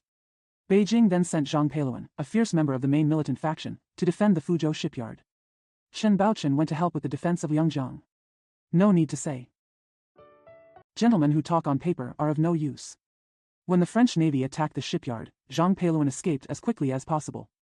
Chen Baochen not only did not contribute to the actual situation in Liangjiang, but also stopped making comments. After a short period of fighting, peace was made. As soon as the peace agreement was concluded, there was fighting again, and then they still accepted France's conditions. Vietnam was not saved, and our national defense forces suffered heavy losses. The Fuzhou shipyard founded by Zhuo Zongtang was destroyed by France at this time. Section 5, the first decisive battle between China and Japan.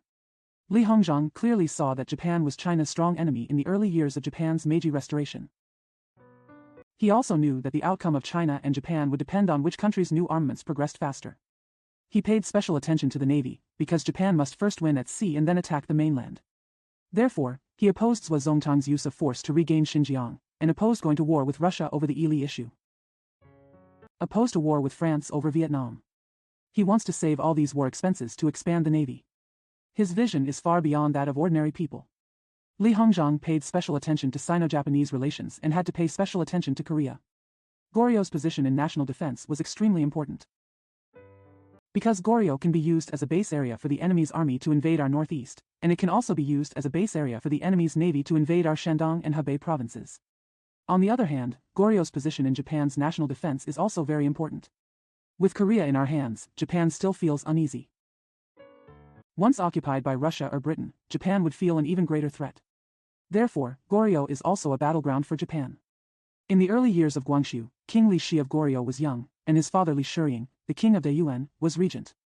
Mr. Daiyuan is a very conservative person. He killed missionaries many times, and he was determined not to do business with outsiders. Before the Meiji Restoration, Japan-Korea relations, on the Japanese side, were presided over by the shogunate and executed by the princes of Tsushima. After the restoration, power returned to the Japanese emperor, so the negotiations between Japan and South Korea were changed to be hosted by the Japanese central government. Daewonjin hated Japan's reform and refused to interact with the new Japan. The old feudal warriors in Japan advocated conquest of Korea. In addition to Goryeo's refusal to interact with Japan, this movement to conquer Korea also had three motives. 1. Japan cannot become strong if it does not develop overseas. 2. Japan does not make the first move. Western countries, especially Russia, may take action. 3. Conquest of Korea can provide a way out for ordinary samurai who are unwilling to succeed. In the first year of Guangxu, i.e. the 8th year of Meiji in Japan, a case in which Goryeo bombarded Japanese ships occurred, the so-called Ganghwa Island incident. Those who advocate conquering Korea have even more excuses. At that time, Japanese political leaders such as Iwakura, Okubo, Ito, and Inoue originally opposed the conquest of Korea. They believe that before the reform cause has developed to a considerable extent, we should not act rashly in an attempt to expand outward. But after the Ganghwa Island incident, they felt that they could not suppress public opinion and had to take the initiative. On the one hand, they sent Kuroda Saitaka and Inoue to lead the fleet to Goryeo to negotiate a treaty of trade and friendship, and on the other hand, they sent Sun Yuli to Beijing to test China's attitude and avoid China's resistance. Sun Yuli started a debate with our diplomatic authorities. We have always insisted that Goryeo is our vassal state. If Japan invades Goryeo, it will be unfriendly to China, and China cannot sit idly by. Mori Yuli said that China's suzerainty in Korea was nominal. Because China has no responsibilities in Goryeo, it has no rights. Negotiations between Kuroda and Inoue in Goryeo were successful. The treaty they signed recognized Korea as an independent country. This is a denial of China's suzerainty. China should protest and try to correct it. However, although Japan and Goryeo both sent articles to China, Beijing did not protest to Japan, nor did it blame Goryeo for not abiding by its duties. China is really misunderstood by traditional concepts. According to traditional Chinese concepts, as long as Korea recognized China as its suzerain, that would be enough. Whether the third country recognizes it or not is irrelevant. In the early years of Guangxu, China's prestige in Korea was very high, so the government was reassured and did not pay attention to the Japan-Korea Treaty. After the issue of the treaty between Korea and Japan was resolved, the Ryukyu conflict broke out between China and Japan. Ryukyu has been affiliated to China since the 15th year of Hongwu in the Ming Dynasty, 1372. For more than 500 years, Ryukyu has paid tribute on a regular basis without interruption. However, in the 30th year of Wanli in the Ming Dynasty, 1602, Ryukyu claimed vassal status from the Samad princes of Japan and became two vassals, just like one woman was promised to marry two men. Fortunately, these two men had never met, so this strange phenomenon existed quietly for more than 270 years. Since the Japanese restoration and the abolition of vassals, Ryukyu was considered by Japan as a vassal of Samadhi and should be abolished. Japan initially prevented Ryukyu from paying tribute to China. Eventually Ryukyu was changed to a Japanese prefecture. Of course China is opposed to it, and some people advocate tough dealing with Japan, but Japan actually chose the right time, because this is the time when China and Russia are competing for Ili. China had no choice but to treat Ryukyu as an unsolved problem. But the Ryukyu issue exposed Japan's ambitions. The scholar bureaucrats who usually look down on Japan now knew they should be on guard. If Japan can destroy Ryukyu, it can also destroy Goryeo. Ryukyu may not be contested, but Goryeo must be contested. So they concentrated on planning how to preserve Goryeo. In the 5th or 6th year of Guangxu's reign, China could be said to have had a Goryeo policy for the first time. Li Hongzhang believed that Japan had territorial ambitions towards Goryeo, while Western countries only wanted to trade and proselytize Goryeo. Under this situation, Britain, the United States, and France had more rights in Korea. The more they want to oppose Japanese aggression. In the 5th year of Guangxu's reign, Li Hongzhang wrote a letter to Li Yuyuan, an important figure in Korea, which made it very clear.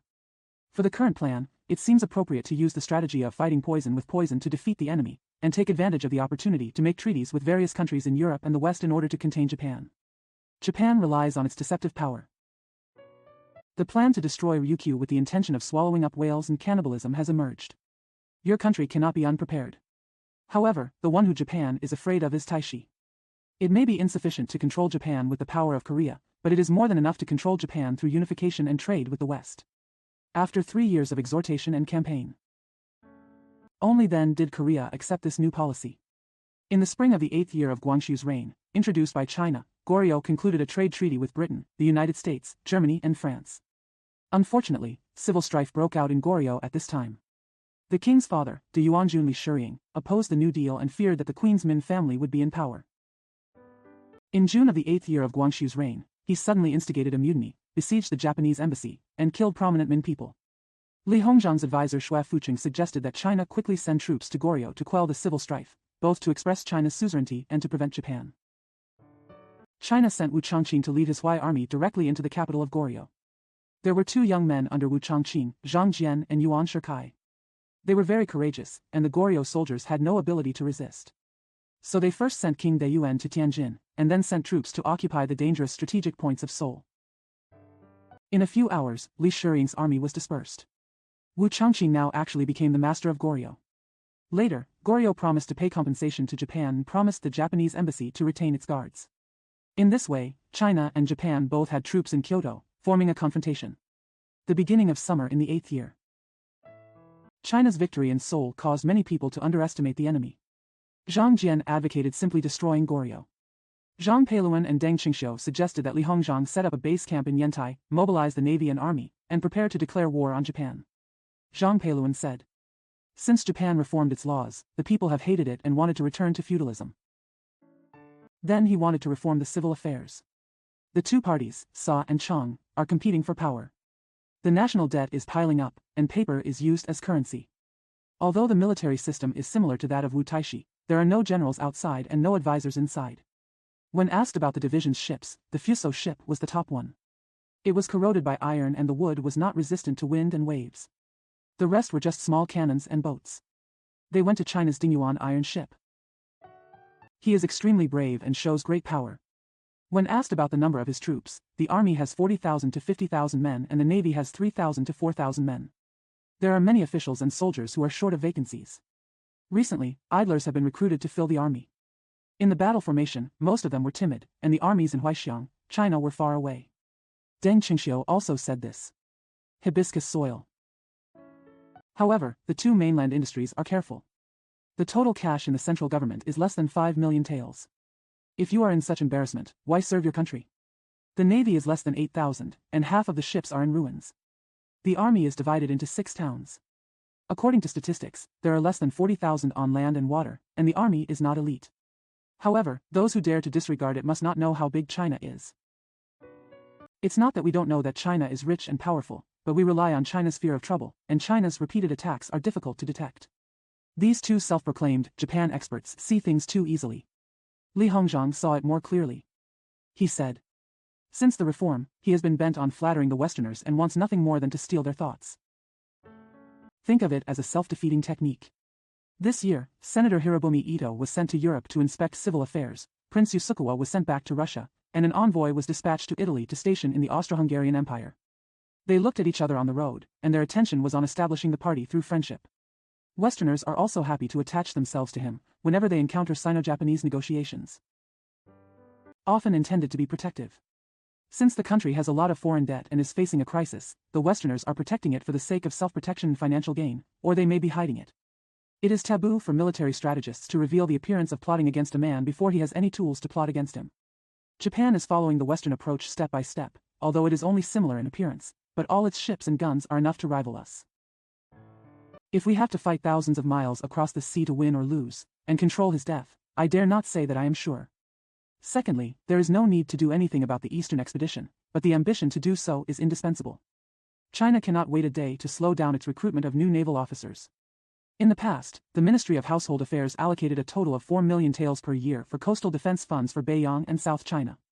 It is nothing like the wealth that can be directed. Not all money is available. According to statistics, the defense expenditures for the North and South Ocean released by various provincial customs offices are only about 1/4 of the original allocation.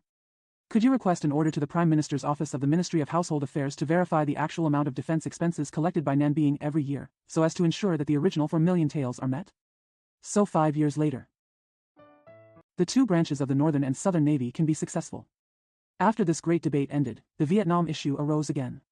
Zhang Peiluan, Deng Qingxiu and others suddenly forgot about Japan and launched a major campaign to start a war with France.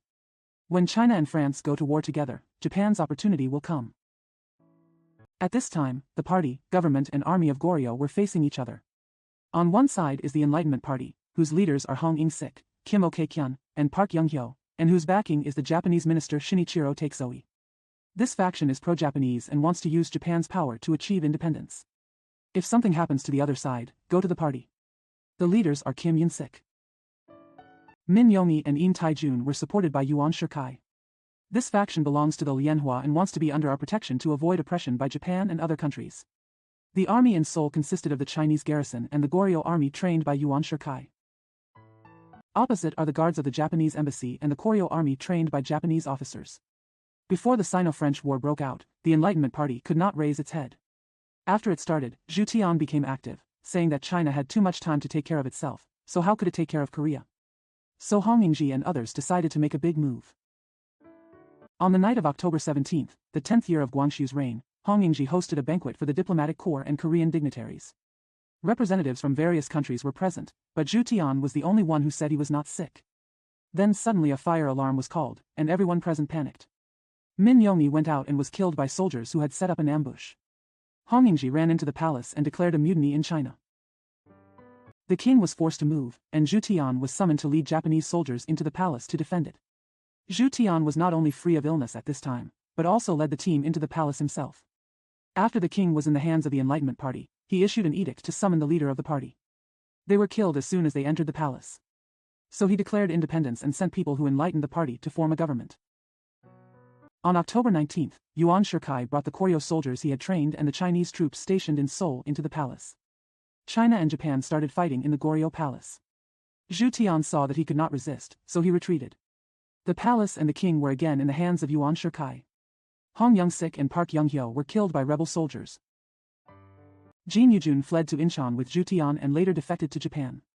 All political power returned to the Shandong Party and Yuan Shikai, and the Enlightenment Party was completely disbanded. Yuan Shikai, who was still under 30 at this time, suddenly encountered a major event. He was unable to ask for instructions due to the unreachable telegraph, so he had to act cheaply. He dares to take responsibility boldly. Stop the other party's conspiracy. No wonder Li Hongzhang valued him from then on and sent him as the general representative in Korea. Zhu Tian is a Ronin diplomat. If he did not violate the will of the Japanese government, at least he exceeded the scope set by his government. After the incident, the Japanese government used peaceful negotiations with Korea and China. In the spring of the 11th year of Guangxu's reign, Ito and Li Hongzhang signed the Tianjin Agreement, under which both sides withdrew their troops stationed in Goryeo. However, if there was civil strife in Goryeo in the future, both China and Japan would have to mobilize troops into Goryeo. In the 11th year of Guangxu. In 1885, Britain and Russia almost went to war because of the problem in Afghanistan. Their conflict spread to the Far East. In order to prevent the Russian Navy from moving south from Vladivostok, the British suddenly occupied Jumo Island south of Goryeo. Russia then attempted to occupy Yonghung Bay in the northeast of Goryeo. Seeing that Japan was unreliable, the Koreans had secret connections with Russia and sought protection from Russia. Under this situation, Britain felt dangerous, and Japan was even more afraid that Britain and Russia would gain power in Goryeo. Therefore, Japan and the United Kingdom encouraged China to adopt active policies in Goryeo. Britain felt that Korea would be harmless to Britain in the hands of China, but if it fell into the hands of Russia, it would be very detrimental to Britain. Japan also feels that if Goryeo is in the hands of China, it will still have a way to seize it in the future. Once it is in the hands of Russia, it will be a fatal injury to Japan. Therefore, this situation is extremely beneficial to us, and Li Hongzhang and Yuan Shikai carried out their active policies. From the 11th to 20th year of Guangxu's reign, China's policy toward Goryeo was entirely that of Li Hongzhang and Yuan Shikai. First of all, they tightly controlled Goryeo's finances, and Goryeo wanted to borrow foreign debt. They tried to stop it. When Goryeo's finances were completely helpless, they asked the China Merchants Bureau to lend money to Goryeo. Goryeo's customs is managed by Chinese customs personnel, which can be said to be a branch of China Customs. The Korean Telegraph Office was established and managed by the technical staff of the Chinese Telegraph Office using Chinese materials. Before Goryeo sends an envoy to a foreign country, he must first obtain China's consent. After arriving in a foreign country, Goryeo's envoy must abide by 3 conditions. 1. Korean envoys first arrived in various countries. You should first report to the Chinese embassy, and ask the Chinese imperial envoy to accompany you to the outside world. There will be no formal decision in the future. 1. When there is a banquet or social gathering between the DPRK and the DPRK, the Korean envoy should follow the Chinese imperial envoy. 1. When negotiating important matters, the Korean envoy should first consult with the Chinese imperial envoy in secret for verification. Although this policy improved China's status in Goryeo, it was absolutely opposite to the Goryeo policy originally formulated by Li Hongzhang in the 5th year of Guangxu's reign. Initially, Li wanted Korea to have more contacts with Western countries, hoping to use Western trade and missionary rights to resist Japan's territorial ambitions. At this time Yuan's policy was to monopolize Goryeo for China. By the 18th or 19th year of Guangxu's reign, Japan felt that China's power in Goryeo had expanded too much, and wanted to confront China. Since China monopolizes the rights of Goryeo, when the crisis comes, of course only China will bear the brunt. The direct cause of the Sino-Japanese War was the civil strife in Goryeo. In the 20th year of Guangxu, 1894 AD, there was the so-called Dongxue Party in southern Goryeo, which gathered thousands of people to cause chaos. China and Japan sent troops at the same time. China helped quell the civil strife, and Japan used the excuse to defend its overseas residence and embassy. However, the place where the Donghak Party caused chaos was still far away from Seoul. There were no Japanese overseas residents there, and Japan sent many troops, far more than needed to protect the overseas Chinese. Li Hongzhang knew that Japan had other ambitions, so he tried his best to quell the Dongxue Party rebellion first so that Japan would have no excuse. But after the civil unrest was calmed down, Japan still will not withdraw its troops. Japan claimed that the root cause of Goryeo's civil strife was the lack of clarity in internal affairs, and demanded that China and Japan jointly force Goryeo to reform its internal affairs. Li refused, because this was the Sino-Japanese condominium in Korea. At this time, Japanese public opinion was very fierce and they were determined to fight. Public opinion in China is also fierce. Li Hongzhang was asked to send troops quickly and strike preemptively. The scholar bureaucrats believed that Korea must not be lost, because if Korea were lost, the Northeast could not be protected. They thought that Japan's national power was very small. Japanese people do not measure their virtues and dare to compete with the superior country. In fact, they use their mantis arms to block the chariot. When China comes, it is like destroying dry matter. Li Hongzhang felt that once the troops were mobilized, the two sides would become like tigers, and eventually they couldn't stop. But he did not give in to diplomacy. His approach of being passive in military affairs and active in diplomacy is very strange, and he has his reasons. Russian Minister Cassini agreed to him. Russia will persuade Japan to withdraw its troops. If Japan does not listen, Russia will use coercive methods. Li felt that with Russia's assistance, there was no need to make concessions to Japan. Little did I know that although Cassini was willing to provide me with assistance, the Russian government was not willing. It turned out to be a big problem in the war. It is not something that a minister can decide. By the time Li Hongzhang discovered that Cassini's words could not be fulfilled, the Sino-Japanese diplomatic line had been severed and the war had begun. China and Japan declared war on the first day of July. August 18th, September 17th in the Gregorian calendar. The two navies met at the mouth of the Yalu River northwest of Goryeo. That naval war was the most important war for our nation before this all-out war of resistance. If we win, Korea will be protected, there will be no problems in the northeast, and in the far east, China will be superior to Japan. Therefore, the naval battle on August 18th during the Sino-Japanese War was an epoch-making war worthy of our study. At that time, our country's naval power was greater than that of Japan's navy. Our navy ranks 8th in the world, and Japan ranks 11th. Our two battleships, Dingyuan and Jinyuan, are each 7,000 tons. Japan's largest warship is only 4,000 tons. But the Japanese navy also has advantages. Japanese ships are faster than ours, and they have more cannons on board than ours, and they fire faster. Our ships are too uneven, and the Japanese ones are more suitable.